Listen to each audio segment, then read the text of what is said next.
ಕಳೆದ ವಾರದಲ್ಲಿ ನಾವು 20ನೇದಾಗಿ ನಾವು ನೋಡಿದ್ವಿ, ದೇವರ ವಾಕ್ಯದಲ್ಲಿ ನೋಡಿದ್ವಿ. ಯೆಶಾಯ 43:11 ನೀನು ನನ್ನವನು ಎಂಬುದಾಗಿ ದೇವರು ನಮ್ಮನ್ನು ನೋಡಿ ಹೇಳು, ನೀನು ನನ್ನವನು ಎಂಬುದಾಗಿ.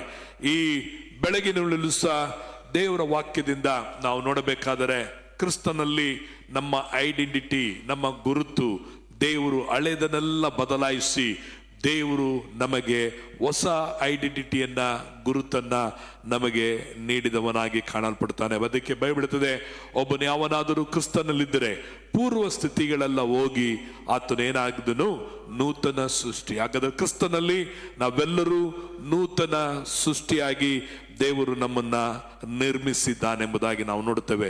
ಈ ಬೆಳಗಿನ ವೇಳೆಯಲ್ಲಿ ನಾವು ಕ್ರಿಸ್ತನಿಂದ ನಮ್ಮ ಗುರುತು, ನಮ್ಮ ಐಡೆಂಟಿಟಿ ಏನೆಂಬುದಾಗಿ ನೋಡಬೇಕಾದ್ರೆ ಬೈಬಿಡುತ್ತದೆ, ಕ್ರಿಸ್ತನಿಂದ ನಾವು ಪ್ರೀತಿಸಲ್ಪಟ್ಟವರು.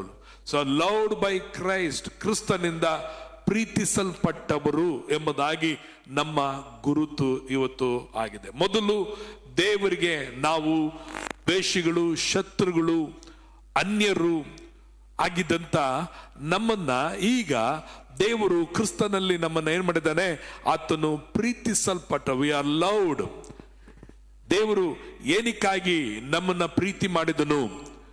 ನಮ್ಮಲ್ಲಿ ಒಳ್ಳೆಯದನ್ನು ನೋಡಿ ಅಥವಾ ನಮ್ಮ ಒಳ್ಳೆಯ ಕಾರ್ಯಗಳು ನೋಡಿ ಆತನು ಪ್ರೀತಿ ಮಾಡಿರಲಿಲ್ಲ. ಆತನ ಪ್ರೀತಿಯು ನಮ್ಮ ಮೇಲೆ ಎಷ್ಟು ಆಗಿದೆ ಅಂದರೆ, ಆತನ ಪ್ರೀತಿಯ ಉದ್ದವನ್ನಾಗಲಿ, ಅಗಲವನ್ನಾಗಲಿ, ಆಳವನ್ನಾಗಲಿ ನಾವು ಯಾರು ಇನ್ನೂ ಅರಿಲಿಕ್ಕೆ ಸಾಧ್ಯತಿಲ್ಲ.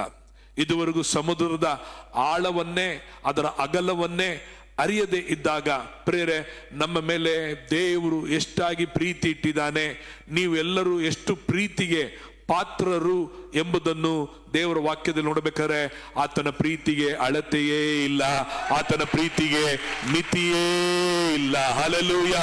ಅಳತೆ ಇಲ್ಲದಷ್ಟು, ಮಿತಿ ಇಲ್ಲದಷ್ಟು ಒಬ್ಬರು ನಿನ್ನನ್ನು ಪ್ರೀತಿಸುತ್ತಾನೆಂದರೆ ಅದು ಯೇಸು ಕ್ರಿಸ್ತನೊಬ್ಬನೇ ಹೊರತು ಬೇರೆ ಯಾರು ಇಲ್ಲ. ಹಲ್ಲೆಲೂಯ.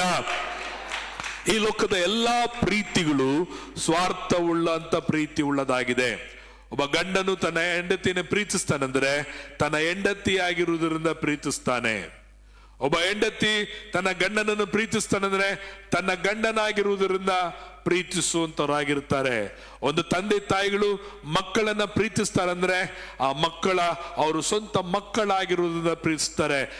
ಮಕ್ಕಳು ತಂದೆ ತಾಯಿಗಳನ್ನ ಪ್ರೀತಿಸ್ತಾರೆ ಅಂದ್ರೆ ಅವರು ತಂದೆ ತಾಯಿಗಳಾಗಿರುವುದರಿಂದ ಪ್ರೀತಿಸುವಂತವರಾಗಿರುತ್ತಾರೆ. ಹೀಗೆ ಒಬ್ಬ ಮನುಷ್ಯನು ಪ್ರೀತಿ ಮಾಡಲಿಕ್ಕೆ ಏನಾದರೂ ಒಂದು ಸ್ವಾರ್ಥ ಇರುವಂತದಾಗಿರ್ತದೆ. ಆದರೆ ಈ ಲೋಕದಲ್ಲಿ ನಮ್ಮನ್ನ ನಿಸ್ವಾರ್ಥವಾಗಿ ಯಾವ ಕಾರಣನೇ ಇಲ್ಲದಂತೆ ಪ್ರೀತಿ ಮಾಡುವವರು ಒಬ್ಬರು ಇಲ್ಲವೇ ಇಲ್ಲ. ಆದರೆ ನಮ್ಮನ್ನು ಯಾವ ಕಾರಣಗಳೂ ಇಲ್ಲದಂತೆ, ಯಾವ ನಿಸ್ವಾರ್ಥವಾದಂತ ಕಾರಣ ಇಲ್ಲದಂತೆ ಪ್ರೀತಿಸುವವನು ಒಬ್ಬನು ಇದ್ದರೆಂದ್ರೆ ಅದು ನಮ್ಮ ಕರ್ತನಾದ ಯೇಸು ಕ್ರಿಸ್ತನು ಮಾತ್ರವೇ ಆಗಿದ್ದಾನೆ. ಪ್ರೇರೆ, ಪ್ರೈಸ್ ದಿ ಲಾರ್ಡ್. ಹಲ್ಲೆಲೂಯ. ಈ ಬೆಳಗಿನ ವೇಳೆಯಲ್ಲಿ ಚೆನ್ನಾಗಿ ಅರ್ಥ ಮಾಡ್ಕೊಳ್ಬೇಕು, ನನ್ನ ಮೇಲೆ ದೇವರು ಇಟ್ಟಿರುವಂತ ಪ್ರೀತಿಗೆ ಅಳತೆನೇ ಇಲ್ಲ. ಆತನ ಎಷ್ಟಾಗಿ ಪ್ರೀತಿಸ್ತಾನೆ ಎಂಬುದಾಗಿ ವಿವರಿಸಲಿಕ್ಕೆ ನಮಗೆ ಸಾಧ್ಯತೆ ಇಲ್ಲ. ಆತನು ಎಷ್ಟು ನಮ್ಮ ಮೇಲೆ ಮಮತೆ ಇಟ್ಟಿದ್ದಾನೆ ಎಂದು ನೋಡಬೇಕಾದರೆ ಪ್ರೇರೆ ಹೇಳಲಿಕ್ಕೆ ಅಸಾಧ್ಯವಾದದಾಗಿ ಕಾಣಲ್ಪಡುತ್ತದೆ. ಆತನ ಪ್ರೀತಿಯು ಆಕಾಶಕ್ಕಿಂತಲೂ ಎತ್ತರವಾಗಿದೆ. ಆತನ ಪ್ರೀತಿಯು ಪಾತಾಳಕ್ಕಿಂತಲೂ ಆಳವುಳ್ಳದಾಗಿ ಕಾಣಲ್ಪಡುತ್ತದೆ. ದೇವರು ಅಷ್ಟಾಗಿ ನಿನ್ನನ್ನು ಪ್ರೀತಿಸುವನಾಗಿ, ನೀನು ಪ್ರೀತಿಸಲ್ಪಟ್ಟವನು, ನೀನು ಪ್ರೀತಿಸಲ್ಪಟ್ಟವನು. ಮುಂಜಾನೆ ವೇಳೆಯಲ್ಲಿ ಚೆನ್ನಾಗಿ ತಿಳ್ಕೊಳ್ರಿ, ನೀನು ಪ್ರೀತಿಸಲ್ಪಟ್ಟವನು. ನೀನು ತಿಳ್ಕೊಳ್ಬೇಡ, ನನ್ನನ್ನು ಪ್ರೀತಿಸುವರು ಯಾರು ಇಲ್ಲ, ನನ್ನ ಗಂಡನು ನನ್ನನ್ನು ಪ್ರೀತಿಸ್ತಾ ಇಲ್ಲ, ನನ್ನ ಹೆಂಡತಿ ನನ್ನನ್ನು ಈಗೀಗ ನನ್ನನ್ನು ಪ್ರೀತಿಸ್ತಾ ಇಲ್ಲ, ನನ್ನ ಮಕ್ಕಳು ನನ್ನನ್ನು ಪ್ರೀತಿಸ್ತಾ ಇಲ್ಲ, ನನ್ನ ತಂದೆ ತಾಯಿಗಳು ನನ್ನನ್ನು ಪ್ರೀತಿಸ್ತಾ ಇಲ್ಲ, ನನ್ನ ಫ್ರೆಂಡ್ಸು ನನ್ನನ್ನು ಅಗೆ ಮಾಡ್ತಾರೆ, ನನ್ನನ್ನು ಪ್ರೀತಿ ಮಾಡೋರು ಇಲ್ಲ, ನನ್ನನ್ನು ಅಂಡರ್ಸ್ಟ್ಯಾಂಡ್ ಮಾಡ್ಕೊಳ್ಳೋರು ಇಲ್ಲ, ನನ್ನನ್ನು ತಿಳ್ಕೊಳ್ಳೋರು ಇಲ್ಲ ಎಂಬುದಾಗಿ ಈ ಬೆಳಗಿನ ವೇಳೆಯಲ್ಲಿ ನೀವು ಇಲ್ಲಿ ಯಾರಾದರೂ ಇರುವುದಾದರೆ ನಾನು ಹೇಳ್ತೀನಿ, ಪರಲೋಕವನ್ನು ಭೂಲೋಕವನ್ನು ನಮ್ಮನ್ನು ಸೃಷ್ಟಿ ಮಾಡಿದ ದೇವರು ನಿನ್ನನ್ನು ಅಳತೆ ಇಲ್ಲದಂತೆ, ಮಿತಿ ಇಲ್ಲದಂತೆ ಆತನು ಬಹಳವಾಗಿ ನಿನ್ನನ್ನು ಪ್ರೀತಿಸುವಂತ ದೇವರಾಗಿದ್ದಾನೆ ಪ್ರೇರೆ. Praise the lord, hallelujah. ಎಲ್ಲ ಮನುಷ್ಯರ ಪ್ರೀತಿ ಭಾವನೆಯ ಪ್ರೀತಿಯಾಗಿದೆ. ಭಾವನೆ ಪ್ರೀತಿ. ನಾನು ಆಗ ಹೇಳಿದೆ, ಇದು ನಮ್ಮ ಅಪ್ಪ, ಇದು ನಮ್ಮ ಅಮ್ಮ, ಇದು ನನ್ನ ಗಂಡ, ಇದು ನನ್ನ ಹೆಂಡತಿ, ಇದು ನನ್ನ ಮಕ್ಕಳು. ಭಾವನೆ. ಅಥವಾ ಇವರು ಒಂದು ಲಾಭದ ಒಂದು ಪ್ರೀತಿಯಾಗಿ ಕಾಣಪಡ್ತದೆ. ಆದರೆ ಕ್ರಿಸ್ತನಲ್ಲಿ ಪ್ರಿಯರೇ, ನಮ್ಮನ್ನು ಪ್ರೀತಿಸಿದ ಪ್ರೀತಿಯ ನೋಡಬೇಕಾದರೆ ಅಲ್ಲಿ ಆತನ ಭಾವನೆಯಿಂದ ಪ್ರೀತಿ ಮಾಡಲಿಲ್ಲ. ಆತನು ನಮ್ಮ ನಮ್ಮ ನಮ್ಮ ನಮ್ಮ ನಮ್ಮ ನಮ್ಮ ಒಂದು ಏನು ನಮ್ಮಲ್ಲಿರುವಂಥ ಒಳ್ಳೆತನಗಳನ್ನು ನೋಡಿ ಅಥವಾ ನಮ್ಮಲ್ಲಿರುವಂಥ ಸಾಮರ್ಥ್ಯಗಳನ್ನು ನೋಡಿ ಆತನು ಪ್ರೀತಿ ಮಾಡಿದಿಲ್ಲ. ಆತನು ಪ್ರೀತಿಯಾಗಿರುವುದರಿಂದ, ಗಾಡ್ ಈಸ್ ಲವ್, ದೇವರು ಪ್ರೀತಿಯಾಗಿರುವುದರಿಂದ ಆತನು ನಿನ್ನನ್ನು ಯಾವ ತರವಾದಂಥ ಭೇದ ಭಾವಗಳು ಇಲ್ಲದಂತೆ, ನಿನ್ನನ್ನು ಯಾವ ಕೊರತೆ ಇಲ್ಲದಂತೆ ಸಂಪೂರ್ಣವಾಗಿ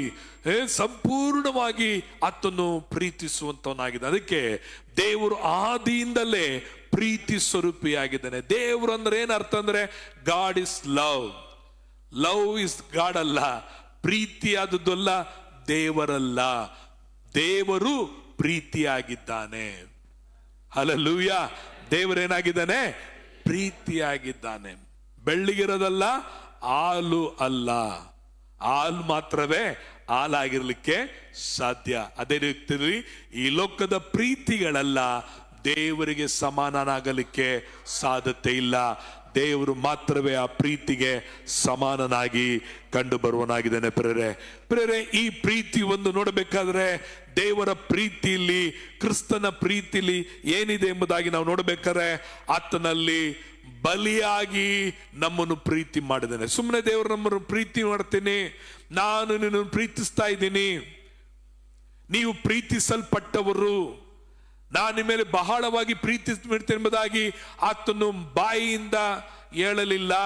ಅಥವಾ ಆತ ನಮ್ಮ ಮೇಲೆ ಪ್ರೀತಿ ಇಟ್ಟದ್ರಿಂದ ಗುರುತು, ಸೂರ್ಯ, ಚಂದ್ರ, ನೀರು, ಗಾಳಿ, ಮಳೆ, ಬೆಳೆ, ಪ್ರಕೃತಿ ಇವುಗಳೆಲ್ಲ ಕೊಟ್ಟಿದ್ದರಿಂದ ದೇವರು ನಮ್ಮನ್ನ ಅಷ್ಟು ಮಾತ್ರಕ್ಕೆ ಪ್ರೀತಿ ತೋರಿಸ್ತಾ ಇಲ್ಲ. ಆತನ ಪ್ರೀತಿ ಇದಕ್ಕಿಂತಲೂ ಮೇಲಾದದ್ದು ನಿನ್ನ ಮೇಲೆ ಇಟ್ಟಿರೋ ಪ್ರೀತಿ ಏನು ಗೊತ್ತಾ? ತನ್ನನ್ನೇ ತಾನು ಶಿಲುಬೆಯಲ್ಲಿ, ತನ್ನನ್ನೇ ತಾನು ಶಿಲುಬೆಯಲ್ಲಿ ತಂದೆಯೇ ಇವರನ್ನು ಕ್ಷಮಿಸು ಎಂಬುದಾಗಿ ಹೇಳತಕ್ಕ ಪ್ರೀತಿ. ಈ ಪ್ರೀತಿಗೆ ಸಮಾನವಾದಂತ ಈ ಲೋಕದಲ್ಲಿ ನಿನ್ನನ್ನು ಪ್ರೀತಿಸಲಿಕ್ಕೆ ಪ್ರೇರೆ ಯಾರು ಇಲ್ಲವೇ ಇಲ್ಲ. ಆಮೇನ್. ಎರಡನೇದಾಗಿ ಪ್ರಿಯರೇ, ಈತನ ಪ್ರೀತಿ ಎಂತ ಪ್ರೀತಿ ಎಂಬುದಾಗಿ ನಾವು ಯೋಚನೆ ಮಾಡಬೇಕು. ಯೋಚನೆ ಮಾಡಿ ನೋಡ್ರಿ, ಎಲ್ಲರೂ ಸ್ವಲ್ಪ ಚೆನ್ನಾಗಿ ಕೇಳ್ರಿ. ಈತನ ಪ್ರೀತಿ ನಿತ್ಯವಾದಂತ ಪ್ರೀತಿ. ಹೇಗೆ ನಿತ್ಯವಾದ ಪ್ರೀತಿ ಅಂದ್ರೆ ಅರ್ಥ ಏನಂದ್ರೆ, ಈತನ ಪ್ರೀತಿಯಲ್ಲಿ ಅದಲು ಬದಲು ಆಗದೇ ಇಲ್ಲ. Praise the Lord. ಏನು ಮಾಡಾಗಲ್ಲ, ಅದಲು ಬದಲು ಆಗಲ್ಲ. ಸೊ ನಮ್ಮ ಪ್ರೀತಿ ಕೆಲವು ಸಮಯದಲ್ಲಿ ಮೇಲೋಗುತ್ತೆ, ನಮ್ಮ ಪ್ರೀತಿ ಕೆಳಗೆ ಬರುತ್ತೆ. ನಮ್ಮ ಪ್ರೀತಿ ಜಾಸ್ತಿ ಆಗುತ್ತೆ, ನಮ್ಮ ಪ್ರೀತಿ ಕಡಿಮೆ ಆಗುತ್ತೆ. ನಾವು ಪ್ರೀತಿಸ್ತೀವಿ, ದ್ವೇಷಿಸ್ತೀವಿ, ಎರಡು ನಮ್ಮಲ್ಲಿರುತ್ತದೆ. ಒಳ್ಳೆದು ಮಾಡಿದಾಗ ಹೆಚ್ಚು ಪ್ರೀತಿ, ಕೆಟ್ಟದ್ದು ಕಂಡಾಗ ಪ್ರೀತಿ ತಾನಾಗಿ ಕಡಿಮೆ ಹೋಗುತ್ತೆ. ಆದರೆ ದೇವರ ಪ್ರೀತಿ ಯಾವಾಗಲೂ ಒಂದೇ ರೀತಿಯಾಗಿ ಉಳ್ಳದಾಗಿರುತ್ತದೆ. ನೀನು ಅತಿ ಕೆಟ್ಟವನಾಗಿದ್ದಾಗಲೂ ಆತನು ನಿನ್ನ ಮೇಲೆ ಇತ್ತಂತ ಪ್ರೀತಿ ಕಡಿಮೆ ಆಗಲಿಲ್ಲ. ನೀನು ಪ್ರಾರ್ಥನೆ ಮಾಡಲಿಲ್ಲ ಅಂದಾಗಲೂ ಆತನು ನಿನ್ನ ಮೇಲೆ ಇಟ್ಟಂತ ಪ್ರೀತಿ ಕಡಿಮೆ ಆಗಲಿಲ್ಲ. ನೀನು ಬೈಬಲ್ ಓದಲಿಲ್ಲ ಅಂದ್ರೂ ಆತನು ನಿನ್ನ ಮೇಲೆ ಇಟ್ಟಂತ ಪ್ರೀತಿ ಕಡಿಮೆ ಆಗಲಿಲ್ಲ. ನೀನು ಪಾಪದಲ್ಲಿ ಬಿದ್ದಾಗಲೂ ನಿನ್ನ ಮೇಲೆ ಇಟ್ಟಂತ ಪ್ರೀತಿ ಕಡಿಮೆ ಆಗಲಿಲ್ಲ. ಆತನು ಪ್ರೀತಿಸಿದನು ಆದಿಯಿಂದಲೂ ಅದೇ ತರಕ ನಿನ್ನನ್ನು ನಿತ್ಯವಾದ ಪ್ರೀತಿಯಿಂದ ಆತನು ಪ್ರೀತಿಸುತ್ತಾ ಬರುತ್ತಿದ್ದಾನೆ. ಈತನ ಪ್ರೀತಿ ಮನುಷ್ಯನ ಹಾಗೆ ಅಲ್ಲ. ಈತನ ಪ್ರೀತಿ ಹೆಚ್ಚುವುದು, ಕಡಿಮೆ ಆಗೋದು, ಈತನ ಪ್ರೀತಿ ಬಹಳವಾಗೋದು, ಈತನ ಪ್ರೀತಿ ಮೇಲೋಗೋದು, ಈತನ ಪ್ರೀತಿ ಕಡಿಮೆ ಆಗುವುದು ಎಂದಿಗೂ ಇಲ್ಲವೇ ಇಲ್ಲ. ಈತನ ಪ್ರೀತಿ ಹೇಗಿದೆ ಅಂದ್ರೆ ನಿತ್ಯವಾದಂತ ಪ್ರೀತಿ. Praise god, hallelujah. ನಿನ್ನ ತಾಯಿನ ಗರ್ಭದಲ್ಲಿದ್ದಾಗಲೇ ಜಗದುತ್ಪತ್ತಿ ಮುಂಚಿತವಾಗಿನೇ ಆದಿಯಿಂದ ದೇವರು ನಿನ್ನನ್ನು ಪ್ರೀತಿಸಿದಾತನೆಂಬುದಾಗಿ ಅರ್ಥ ಮಾಡಿಕೊಳ್ಬೇಕು. ಎಫೆಸರ ಪತ್ರಿಕೆಯಲ್ಲಿ ನಾವು ನೋಡ್ತೇವೆ. ಅದಕ್ಕಿಂತ ಮುಂಚೆ ನಮಗೆಲ್ಲರಿಗೂ ತಿಳಿದಿರುವಂತ ವಚನ ಯೋಹಾನ ಬರೆದ ಸುವಾರ್ತೆ ಅದರಲ್ಲಿ 3ನೇ ಅಧ್ಯಾಯ 16ನೇ ವಚನವನ್ನು ನಾವು ತೆಗೆದುಕೊಳ್ಳೋಣ. ಯೋಹಾನ ಬರೆದ ಸುವಾರ್ತೆ 3ನೇ ಅಧ್ಯಾಯ 16ನೇ ವಚನವನ್ನು ಓದ್ಕೊಳ್ಳೋಣ. ದೇವರು ಲೋಕದ ಮೇಲೆ ಎಷ್ಟೋ ಪ್ರೀತಿಯನ್ನಿಟ್ಟು ತನ್ನ ಒಬ್ಬನೇ ಮಗನನ್ನು ಕೊಟ್ಟನು.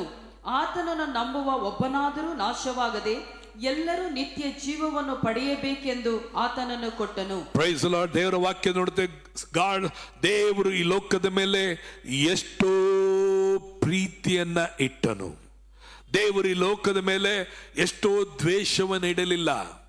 ದೇವರು ಈ ಲೋಕದ ಮೇಲೆ ಎಷ್ಟೋ ನಿನ್ನ ತಲೆ ಮೇಲೆ ಶಾಪವನ್ನ ಇಡಲಿಲ್ಲ. ದೇವರು ನಿನ್ನ ತಲೆ ಮೇಲೆ ಕೋಪವನ್ನು ಇಡಲಿಲ್ಲ, ದ್ವೇಷವನ್ನ ಇಡಲಿಲ್ಲ, ಕಹಿಯನ್ನ ಇಡಲಿಲ್ಲ, ಅಸೂಹೆಯನ್ನ ಇಡಲಿಲ್ಲ. ನಿನ್ನನ್ನು ನರಕಕ್ಕಾಕಬೇಕೆಂಬುದಾಗಿ ದೇವರು ಯೋಚಿಸಲಿಲ್ಲ. ಈ ನೆವರ್ ಥಾಟ್, ಈ ನೆವರ್ ಇಮೇಜ್ಡ್. ಆತನ ಇಮೇಜ್ ಅಲ್ಲಿ, ಆತನ ಯೋಚನೆಯಲ್ಲಿ, ಆತನ ಭಾವನೆಯಲ್ಲಿ, ಆತನ ಮನಸ್ಸಿನಲ್ಲಿ ನಿನ್ನ ಮೇಲೆ ಇರುವಂಥದ್ದು ಬಹಳವಾದಂಥ ಪ್ರೀತಿಯೇ ಹೊರತು ಆತನಲ್ಲಿ ನಿನ್ನ ಮೇಲೆ ಯಾವ ತರವಾದಂಥ ಯಾವ ಕಳಂಕಗಳಾಗಲಿ ಸುಕ್ಕುಗಳಾಗಲಿ, ನಿನ್ನ ಮೇಲೆ ಯಾವ ತರವಾದ ದ್ವೇಷಗಳಾಗಲಿ, ನಿನ್ನ ಮೇಲೆ ನೀನು ಮಾಡಿದಂಥ ಕೃತ್ಯಗಳಿಗೆ, ನೀನು ಮಾಡಿದಂಥ ಅನ್ಯಾಯಗಳಿಗೆ, ನೀನು ಮಾಡಿದಂಥ ಅಪರಾಧಗಳಿಗೆ ಪ್ರಿಯರೇ, ನಿನ್ನ ಮೇಲೆ ದೇವರು ದ್ವೇಷಗೊಳ್ಳದೆ ನಿನಗಾಗಿ ತನ್ನ ಒಬ್ಬನೇ ಮಗನಾದಂತ ರಕ್ಷಕನಾಗಿರುವ ಯೇಸುವನ್ನ ನಿನ್ನ ಮೇಲೆ ಇಟ್ಟ ಪ್ರೀತಿಗೆ ಆತನು ತನ್ನ ಮಗನಿಗಿಂತ ಹೆಚ್ಚಾಗಿ ಆತನು ನಮ್ಮನ್ನು ಪ್ರೀತಿಸಿದನು.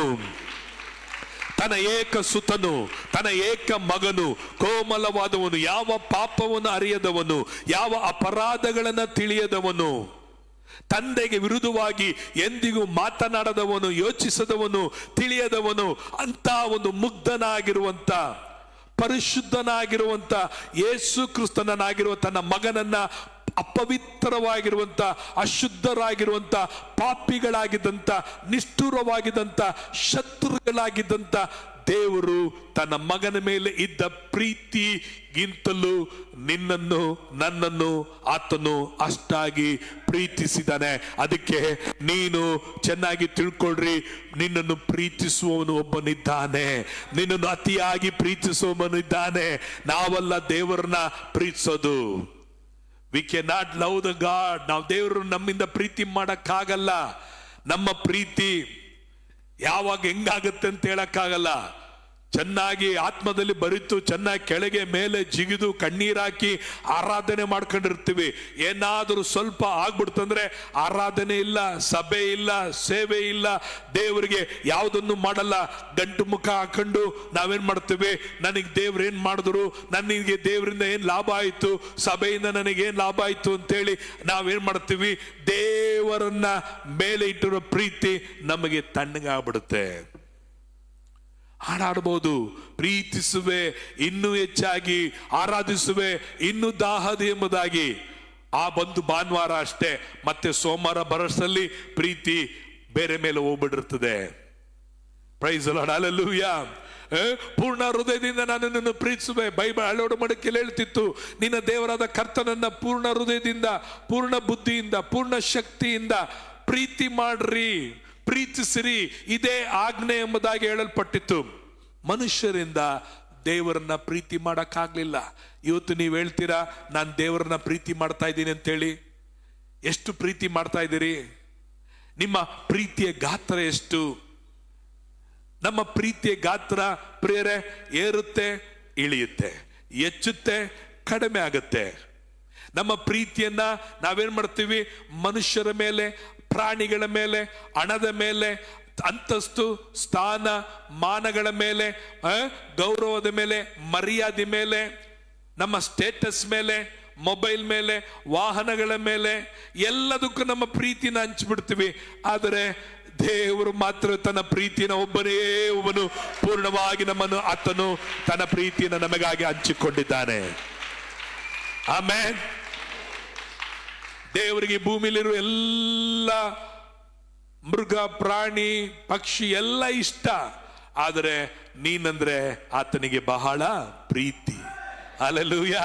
ನೀನಂದ್ರೆ ಆತನಿಗೆ ಬಹಳ ಪ್ರೀತಿ, ನೀನಂದ್ರೆ ಬಹಳ ಪ್ರೀತಿ. ಆತನು ನಿನ್ನ ಮೇಲೆ ಇಟ್ಟ ಕಣ್ಣುಗಳು ಆತನು ಕದಲಿಸಲೇ ಇಲ್ಲ. Praise the Lord. ಆತನು ನಿನ್ನನ್ನು ಯಾವಾಗಲೂ ದೃಷ್ಟಿಸಿ ನೋಡ್ತಾನೆ ಇದ್ದಾನೆ. ಆತನ ಕಣ್ಣುಗಳಲ್ಲಿ ನಿನ್ನ ಮೇಲೆ ಯಾವತ್ತು ದ್ವೇಷ ಆಗಲಿ, ಕಹಿ ಆಗಲಿ, ಉರಿ ಆಗಲಿ, ಕೋಪಗಳಾಗಲಿ ನಾವು ನೋಡಲಿಕ್ಕೆ ಸಾಧ್ಯತೆ ಇಲ್ಲ. ಪ್ರಿಯರೇ, ಆತ ನಿನ್ನನ್ನು ಎಂದಿಗೂ ನಿನ್ನನ್ನು ಶಪಿಸಲಿಲ್ಲ. ಆತನ ಎಂದಿಗೂ ನಿನ್ನನ್ನು ಬೈಲಿಲ್ಲ. ಆತನೆಂದಿಗೂ ನಿನ್ನನ್ನು ಕೈ ಬಿಡಲಿಲ್ಲ. ಆತನೆಂದಿಗೂ ಆತನನ್ನು ತಿರಸ್ಕಾರ ಮಾಡಲಿಲ್ಲ. ಆತನೆಂದಿಗೂ ನೀನು ಪ್ರಾರ್ಥನೆ ಮಾಡಬೇಡ ಅಂತ ಹೇಳಿಲ್ಲ. ಆತನೆಂದಿಗೂ ಹೇಳಿಲ್ಲ ನನ್ನ ಬಳಿಗೆ ನೀನು ಬರಬೇಡ ಎಂಬುದಾಗಿ. ಆತನ ಹೇಳ್ತಾನೆ, ನನ್ನ ಬಳಿಗೆ ಬರುವವರನ್ನು ಎಂದಿಗೂ ನಾನು ತಳ್ಳಿ ಬಿಡುವುದೇ ಇಲ್ಲ. ಆತನೇ ವಾಗ್ದಾನ ಮಾಡಿದರೆ, ನಾನು ನಿನ್ನನ್ನು ಕೈ ಬಿಡುವುದಿಲ್ಲ, ನಾನು ನಿನ್ನನ್ನು ತೊರೆದು ಬಿಡುವುದಿಲ್ಲ. ಅಂತ ಅರ್ಥ ಏನು? ನೀನು ಪರಿಶುದ್ಧವಾಗಿರುವಾಗ, ಚೆನ್ನಾಗಿದ್ದಾಗ, ಭಕ್ತಿ ಉಳ್ಳವನಾಗಿದ್ದಾಗ, ಒಳ್ಳೆ ಆತ್ಮೀಯನಾಗಿದ್ದಾಗ ನಾನು ಕೈ ಬಿಡುವುದಿಲ್ಲ ಅಂತಲ್ಲ. ನೀನು ನನ್ನನ್ನು ತಿರಸ್ಕರಿಸಿದರು, ಪಾಪದ ಕೆಸರು ಗುಂಡಿಯಲ್ಲಿ ಆಳಕ್ಕೆ ಹೋದರು, ಮಗನೇ ಮಗಳೇ, ನನ್ನ ಪ್ರೀತಿಯು ಅಲ್ಲಿಯೂ ನೀನು ಹುಡುಕಿಕೊಂಡು ಬರುತ್ತದೆ. ನೀನ್ ಬಾರಂಡಿಲಿ ಹೋದ್ರು ಆ ಪ್ರೀತಿ ನೀನು ಹುಡ್ಕೊಂಡು ಬರ್ತದೆ. ನೀನು ಒಂದು ವ್ಯಭಿಚಾರಿ ಮನೆಯಲ್ಲಿ ಮಲಗಿದ್ರು ದೇವರ ಪ್ರೀತಿ ನಿನ್ನನ್ನು ಅಲ್ಲಿ ಹುಡ್ಕೊಂಡು ಬರ್ತದೆ. ಹಲ್ಲೆಲೂಯಾ. ನೀನು ಇಸ್ಪಿಟ್ಟಾಡ್ತಾ ಇದ್ರು, ನೀನು ಕುಡುಕನಾಗಿ ಬಿದ್ದಿದ್ರು, ಅಲ್ಲಿ ಆ ಪ್ರೀತಿ ಹುಡ್ಕೊಂಡು ಬರ್ತದೆ. ಆಸ್ಪತ್ರೆಯಲ್ಲಿ ಅಸ್ವಸ್ಥನಾಗಿ ನೀನು ಮಲಗಿದಾಗಲೂ ಈ ಪ್ರೀತಿ ನಿನ್ನನ್ನು ಹುಡುಕಿಕೊಂಡು ಬರುತ್ತದೆ. ನಾನು ಸುಮಾರು 40 ವರ್ಷಗಳಾಗ್ತಾ ಬರ್ತಾ ಇದೆ, ಇದುವರೆಗೂ ಈ ಪ್ರೀತಿ ನನ್ನನ್ನ ಹುಡುಕ್ತಾ ಇದೆ. ಹಲ್ಲೆಲೂಯಾ. ಈ ಪ್ರೀತಿ ನನ್ನನ್ನ ಆವರಿಸಿದೆ.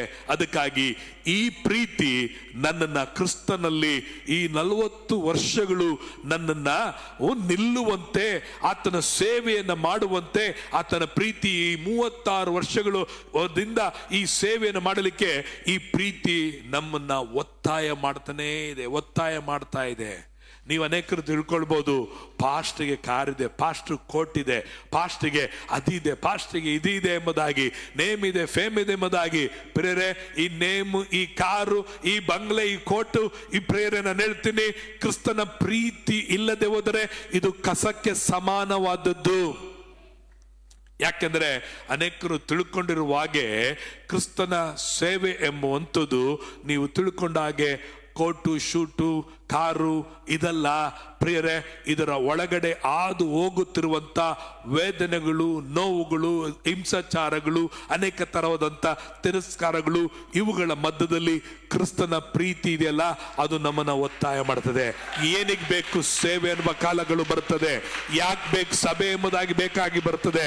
ಯಾಕೆ ಬೇಕು ಈ ಊರನ್ನು ಬೇಕಾದಂತ ಸಮಯಗಳು ಬರುತ್ತದೆ.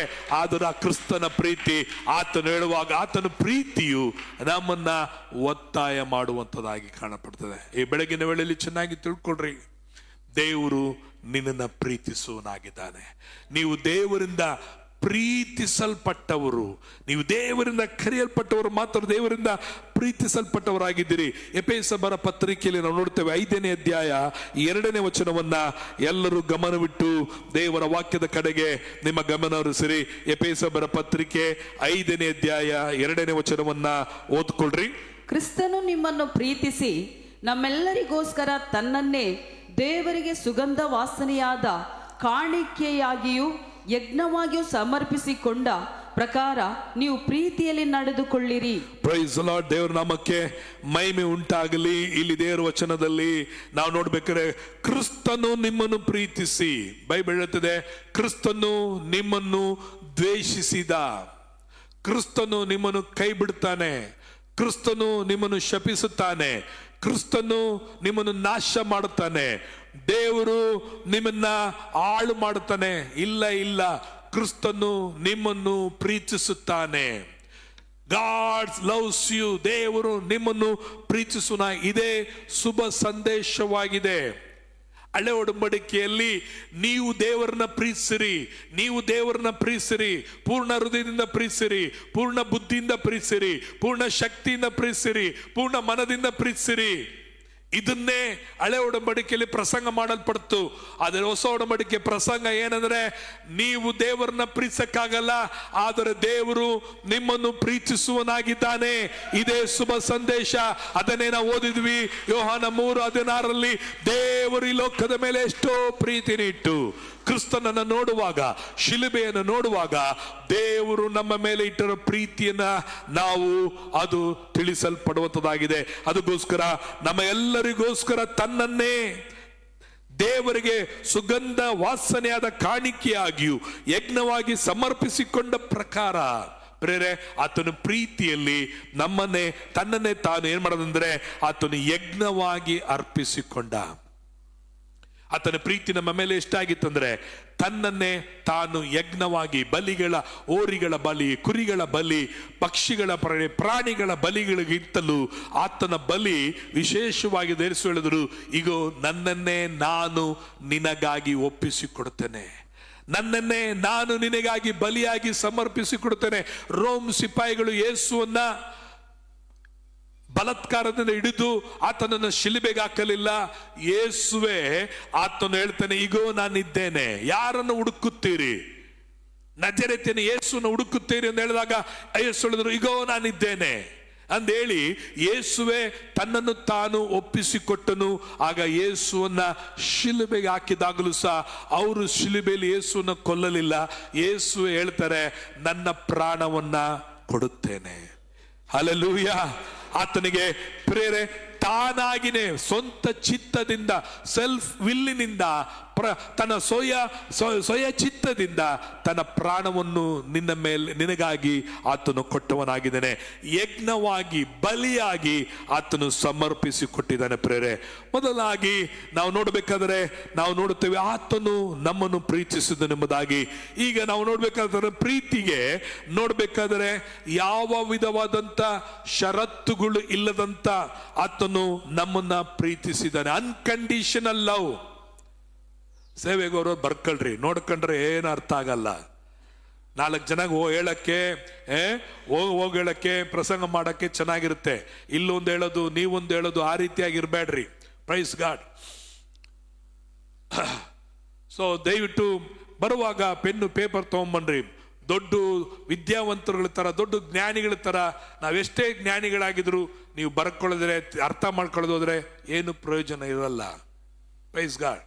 ಸೊ ಬರುವಾಗ ಪೆನ್ನು ಬುಕ್ ಒಂದು ತಗೊಂಬಂದು ಬರ್ಕೊಳ್ರಿ, ಏನು ಹೇಳ್ತಾರೆ ಅಂತೇಳಿ ಬರ್ಕೊಳ್ರಿ. ಅವುಗಳನ್ನು ಹೋಗಿ ಮನೇಲಿ ಓದ್ರಿ, ತಿರುಗಿ ಓದ್ರಿ.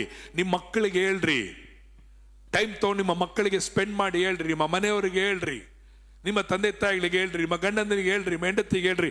ದೇವ್ರ ಪ್ರೀತಿ, ದೇವ್ರು ಕೊಲ್ತಾನೆ, ದೇವ್ರು ಸಾಯಿಸ್ತಾನೆ ಅಂತ ಹೇಳಕ್ಕಿಂತ ಬದಲು, ಪಾಸ್ಟ್ರಿಗೆ ಹೇಳ್ತೀನಿ, ಸಿಸ್ಟ್ರಿಗೆ ಹೇಳ್ತೀನಿ ಅನ್ನೋಕ್ಕಿಂತ ಬದಲು ದೇವ್ರು ನಿನ್ನನ್ನು ಪ್ರೀತಿಸ್ತಾನೆ ಅಂತ ತೆಗೆದು ಹೇಳ್ರಿ, ಅರ್ಥ ಆಗುತ್ತೆ. Praise Lord. ಇಲ್ಲಿ ನಾವು ನೋಡುತ್ತೇವೆ ಆತನ ಪ್ರೀತಿಗೆ ಯಾವ ತರವಾದ ಷರತ್ತುಗಳು ಇಲ್ಲದಂತೆ ದೇವರು ನಮ್ಮನ್ನು ಪ್ರೀತಿಸಿದ. ನೀನು ನನಗಿದು ಕೊಟ್ರೆ, ನೀನು ನನಗಿದನ್ನು ಮಾಡಿದ್ರೆ, ನೀನು ಇದನ್ನ ಮಾಡಿದ್ರೆ, ಹಿಂಗ್ ಹೋದ್ರೆ, ಹಿಂಗ್ ಕೊಟ್ರೆ, ಹಿಂಗ್ ಮಾಡಿದ್ರೆ ನಾನು ನಿನ್ನನ್ನು ಪ್ರೀತಿಸ್ತೀನಿ. ಯಾವ ಷರತ್ತುಗಳಿಲ್ಲದಂತೆ ದೇವರು ಇವತ್ತು ನಮ್ಮನ್ನು ಏನ್ ಮಾಡಿದಾನೆ, ಆತನು ಪ್ರೀತಿ. ಅದಕ್ಕೆ ಆತನ ಪ್ರೀತಿಗೆ ಏನಿಲ್ಲ, ಆತನು ಏನಾಗಿದ್ದಾನೆ, ಅನ್ಕಂಡೀಷನಲ್ ಲವ್. ಕಂಡೀಷನ್ ಇಲ್ಲ ನನಗೆ. ನೀನ್ ಹಿಂಗ್ ಮಾಡು, ನೀನ್ ಹಿಂಗ್ ಕುತ್ಕೋ, ಈ ತರ ಕೂದಲು ಕೊಡು, ಈ ತರ ಬಟ್ಟೆ ಹಾಕು, ಈ ತರ ಗಡ್ಡ ಬಿಡು, ಈ ತರ ಗಡ್ಡ ಬೋಳ್ಸು, ಮೀಸೆ ಬೋಳ್ಸು. ಕಂಡೀಷನ್ ಇಲ್ಲದಂತ ಪ್ರೀತಿನೇ ದೇವರ ಪ್ರೀತಿ ಆಗಿದೆ. ಈ ಲೋಕದಲ್ಲಿ ಎಲ್ಲರ ಪ್ರೀತಿ ಕಂಡೀಷನ್ ಆದಂತ ಪ್ರೀತಿನೇ. ಸ್ಕೂಲಲ್ಲೂ ಅಷ್ಟೇ, ಟೀಚರ್ ಯಾರನ್ನ ಪ್ರೀತಿ ಮಾಡಿ, ಚೆನ್ನಾಗಿ ಓದೋರನ್ನ ಪ್ರೀತಿ ಮಾಡ್ತಾರೆ. ತಂದೆ ತಾಯಿಗಳು ಅಷ್ಟೇ, ಯಾವ ಮಕ್ಕಳು ಒಳ್ಳೆ ಮಕ್ಕಳಾಗಿರ್ತಾರೋ ಅವ್ರನ್ನ ಹೆಚ್ಚಾಗಿ ಪ್ರೀತಿ ಮಾಡ್ತಾರೆ. ಪ್ರೈಸ್ ಅಲ್ಲ. ತಂದೆ ತಾಯಿಗಳಲ್ಲಿ ಅನೇಕ ವೇಳೆಯಲ್ಲಿ ತಾರತಮ್ಯಗಳಿರುವಂತದ್ದಾಗಿರ್ತದೆ. ಒಂದು ಮಗುನ ಹೆಚ್ಚಾಗಿ ಪ್ರೀತಿ ಮಾಡ್ತಾರೆ, ಇನ್ನೊಂದು ಮಗುನ ಕಡಿಮೆಯಾಗಿ ಪ್ರೀತಿ ಮಾಡ್ತಾರೆ. ಆದರೆ ದೇವರ ಪ್ರೀತಿ ಕಂಡೀಷನ್ ಇಲ್ಲದಂತ ಆತನ ಪ್ರೀತಿಯಾಗಿ ನಾವು ನೋಡಾಗಿದ್ದೇವೆ ಪ್ರೇರೆ. ಅದಕ್ಕೆ ಈತನ ಪ್ರೀತಿಗೆ ಷರತ್ತುಗಳಿಲ್ಲ, ಕಾರಣಗಳೇ ಇಲ್ಲ. ಇವತ್ತು ನೀವು ದೇವರ ಹತ್ರ ಹೋಗಿ ಕೇಳ್ರಿ, ಯಾಕೆ ದೇವರು ನನ್ನನ್ನು ಪ್ರೀತಿ ಮಾಡಿದೆ, ಯಾಕೆ ನನ್ನನ್ನು ಪ್ರೀತಿ ಮಾಡ್ತಾ ಇದೀಯಾ, ಯಾಕೆ ನನಗಾಗಿ ನನಗೆ ಜೀವ ಕೊಟ್ಟೆ, ಯಾಕೆ ನನ್ನನ್ನು ರಕ್ಷಿಸಿದೆ, ಯಾಕೆ ನನಗೆ ನಿತ್ಯ ಜೀವ ಕೊಟ್ಟಿದೆ, ಏನಿದೆ ನನ್ನಲ್ಲಿ ಅಂತೇಳಿ ಏನಾದರೂ ದೇವ್ರ ಹತ್ರ ಕೇಳಿ ನೋಡ್ರಿ. ದೇವರು ಲಿಸ್ಟ್ ತಗೊಂಡು, ನೋಡಪ್ಪ ನೀನು ಇಂಥ ಜಾತಿಯಲ್ಲಿ ಹುಟ್ಟಿದೆಯಲ್ಲ ಅದಕ್ಕೆ ನಿನ್ ಮೇಲೆ ಪ್ರೀತಿ, ನೀನು ಬೆಳ್ಳಿಗಿದೆಯಲ್ಲ ಅದಕ್ಕೆ ನಿನ್ ಮೇಲೆ ಪ್ರೀತಿ, ನೀನ್ ಮೂಗು ಉದ್ದ ಇದೆಯಲ್ಲ ಅದಕ್ಕಾಗಿ ನಿನ್ ಮೇಲೆ ಪ್ರೀತಿ, ನೀನು ಒಳ್ಳೆ ಎಜುಕೇಟೆಡ್ ಅಲ್ವಾ ಅದಕ್ಕೆ ನಾನು ನಿನ್ ಮೇಲೆ ಪ್ರೀತಿಸ್ತಾ ಇದ್ದೀನಿ, ನೀನು ಹೀಗೆ ಹೀಗೆ ಹೀಗೆ ಹೀಗೆ ಅಂತ ಲಿಸ್ಟ್ಗಳು ಹೇಳಿ ದೇವರು ನಿನ್ನನ್ನು ಪ್ರೀತಿಸ್ತಾ ಇದ್ದಾನ? ಇಲ್ಲ. ನಿನ್ನನ್ನು ಮದುವೆ ಆಗುವಾಗ ನಿನ್ನ ನೋಡಿ ಮದುವೆ ಆದರೂ ಗೊತ್ತಿಲ್ಲ, ಆದರೆ ನಿನ್ನಂತ ಕೆಲಸ ಇರೋದು ನೋಡಿ ಕೆಲವರು ಮದುವೆ ಆಗಿರ್ತಾರೆ. ಕೆಲವರು ಕೂದಲು ಉದ್ದ ಇದ್ರೆ ಕೂದಲು ಉದ್ದ ಆಯ್ತು ಅದಕ್ಕೆ ಮದುವೆ ಆದೆ ನಿನ್ನ ಅಂತ ಹೇಳ್ತಾರೆ. ಇನ್ನು ಕೆಲವರು ನೀನು ಓದಿದ್ದೆ ಅದಕ್ಕೆ ಓದಿರೋ ಹುಡುಗಿ ನನಗೆ ಬೇಕಾಗಿತ್ತು ಅದಕ್ಕೆ ನನಗೆ ಮದುವೆ. ನನಗೆ ಹೆಂಗೆ ಇರಲಿ, ಬೆಳ್ಳಿಗಿದ್ರೆ ಸಾಕು, ಮುಟ್ಟಿದ್ರೆ ರಕ್ತ ಸುರಿಬೇಕು, ಆ ಥರ ಬೆಳ್ಳಿಗಿರ್ಬೇಕು, ಅಷ್ಟಿದ್ರೆ ಸಾಕು ನನಗೆ, ಅದಕ್ಕೆ ನಿನ್ನ ಮದುವೆ ಆದೆ. ಇದೆಲ್ಲ ಕಂಡೀಷನಲ್ ಆದಂತ ಪ್ರೀತಿ. Praise god. ಯಾರು ಪ್ರೀತಿ ಮಾಡೋರು ನೋಡ್ರಿ, ಅವ್ರ ಹತ್ರ ಎಜುಕೇಶನ್ ಇರಬೇಕು ಅಥವಾ ಯಾವ್ದು ಇರಬೇಕು, ಕುರುಡ್ರನ್ನ ಕುಂಟ್ರನ್ನ ಕಿವುಡ್ರನ್ನ ಯಾರು ಮದುವೆ ಆಗ್ತಾರ, ಪ್ರೀತಿ ಮಾಡ್ತಾರ, ಲವ್ ಮಾಡ್ತಾರ? ಕುಡ್ರು ಬೇಕಾದ್ರೆ ಪ್ರೀತಿ ಮಾಡ್ಕೊಳ್ತಾರೆ, ಬ್ಲೈಂಡ್ ಲವ್ ಮಾಡಿ. ಬಟ್ ಈ ಲೋಕದಲ್ಲಿ ಯಾವ್ದೇ ಪ್ರೀತಿ ಇದ್ರು ಅದಕ್ಕೇನಿದೆ, ಕಂಡೀಷನ್ ಇದೆ.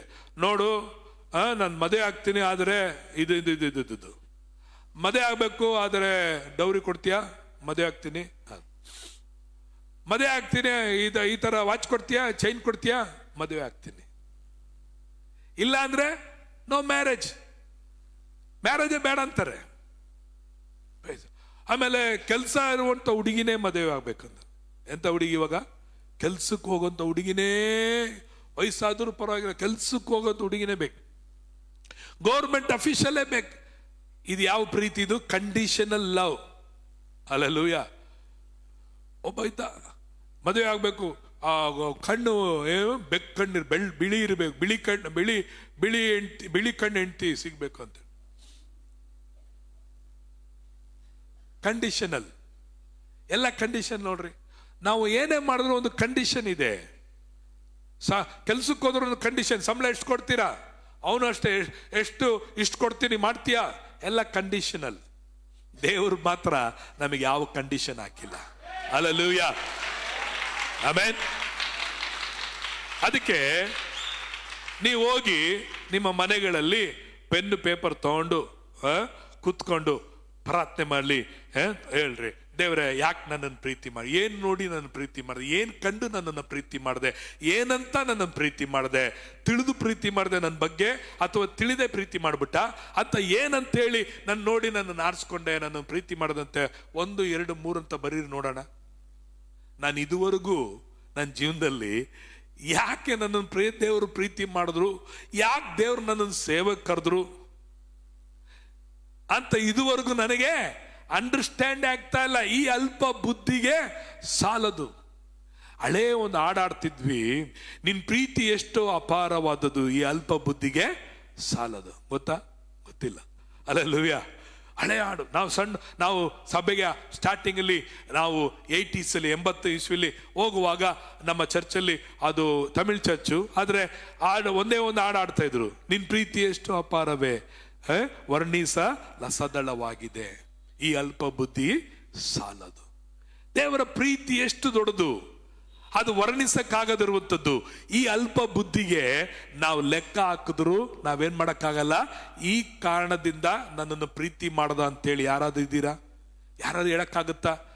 ಇದಕ್ಕಾಗಿ ದೇವ್ರು ನನ್ನನ್ನು ಪ್ರೀತಿ ಮಾಡಿದ್ರು? ಇಲ್ಲ. ಇರೋದೆಲ್ಲ ನಮ್ಮ ಹತ್ರ ಎಲ್ಲ ಬೋಗಸ್, ಎಲ್ಲ ಮೈನಸ್ಸೇ, ಪ್ಲಸ್ ಯಾವುದೂ ಇಲ್ಲ. ಮೈನಸ್ ಎಷ್ಟು ಇದೆಯೋ ದೇವರು ನಿನ್ನನ್ನು ಅಷ್ಟಾಗಿ ಪ್ರೀತಿಸಿದಾನೆ. ಇದ್ದಿದ್ದೆಲ್ಲ ನಮಗೆ ಮೈನಸ್ಸಿಂದ ಮೈನಸ್ಗೆ ಹೋಗಿದ್ವಿ.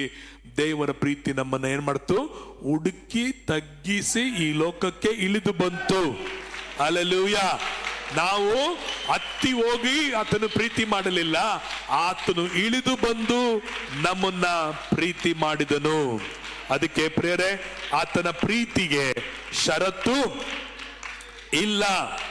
ಎರಡನೇದಾಗಿ ಕಾರಣಗಳು ಇಲ್ಲ. Hallelujah, praise God. ನಿಮ್ಮ ಮನೆಯವ್ರನ್ನ ಹೋಗಿ ಕೇಳ್ರಿ, ನಿಮ್ಮ ಹೆಂಡತಿನ ಹೋಗಿ ಕೇಳ್ರಿ, ಯಾಕೆ ನನ್ನನ್ನು ಮದುವೆ ಆದೆ ಅಂತೇಳಿ. ನೀವು ಕೇಳ್ರಿ, ಯಾಕ್ರಿ ನನ್ನನ್ನು ಮದುವೆ ಆದ್ರಿ, ಮದುವೆ ಆಗ್ಬೇಕಾದ್ರೆ ಪ್ರೈಸ್ ಲಾರ್ಡ್. ಆಗ ಅವ್ರು ಹೇಳ್ತಾರೆ ಕಾರಣ ಯಾಕಂತೇಳಿ. ನಮ್ಮ ಅಪ್ಪ ಹೇಳ್ದ, ನಮ್ಮ ಅಮ್ಮ ಹೇಳ್ದ, ಹಂಗದು ನೋಡಾಗ ಬಂದಾಗ ನೀನು ಹಿಂಗಿದ್ದೆ, ಅಲ್ಲಿ ನಿಂತ್ಕೊಂಡಿದ್ದೆ, ನಂಗೆ ಚೆನ್ನಾಗಾಯ್ತು. ಬಿಡ್ಬೇಡ್ರಿ ಇವತ್ತು. ಏನ್ ಕಾರಣ?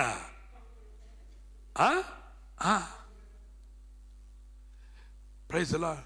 ನೀನ್ ಚರ್ಚಲ್ಲಿ ಓಡಾಡ್ತಿದ್ದೆ ಪ್ಯಾಂಟ್ ಶರ್ಟ್ ಹಾಕೊಂಡು, ಜೀನ್ಸ್ ಪ್ಯಾಂಟ್ ಹಾಕೊಂಡಿದ್ದೆ, ಅದಕ್ಕೆ ನಿನ್ ಮೇಲೆ ಇಷ್ಟ ಆಯ್ತು. ಕಾರಣಗಳಿದಾವೆ.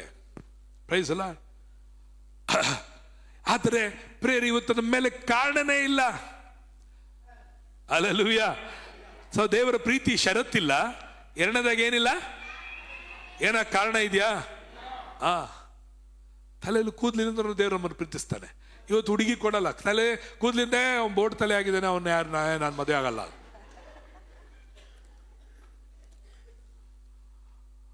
ಅವಳು ಭಾಳ ದಪ್ಪಗಿದ್ದಾಳಪ್ಪ, ಅವಳು ಬೇಡಪ್ಪ, ಅಯ್ಯೋ ಅವಳು ನಾ ಮದುವೆ ಆಗಲ್ಲ. ನೋಡ್ರಿ, ಕಾರಣಗಳು ಹೇಳ್ತಾರೆ. ಯಾಕೆ ಬೇಡ ಹುಡುಗ? ಅದು ಆ ಹುಡುಗಿ ಯಾಕೆ ಬೇಡ ಮದುವೆ ಆಗ? ಕಾರಣ. ನಮ್ಮ ಫ್ರೆಂಡ್ಸ್ ಹೇಳಿದ್ರು ಬೇಡ, ಕಾರಣ. ನಮ್ಮ ಅಮ್ಮ ಹೇಳಿದ್ರು ಬೇಡ, ಕಾರಣ. ಇವತ್ತು ಕಾರಣಗಳಿಂದ ಪ್ರೀತಿ ಮಾಡೋರಿದ್ದಾರೆ ಅಲ್ವರ. ಇವತ್ತು ನೋಡ್ರಿ, ನಮಗೆ ಕಾರಣನೇ ಇಲ್ಲ. ಓ, ದೇವರು ನಮ್ಮನ್ನ ಪ್ರೀತಿಸ್ತಾ ಇದ್ದಾನೆ. Praise God.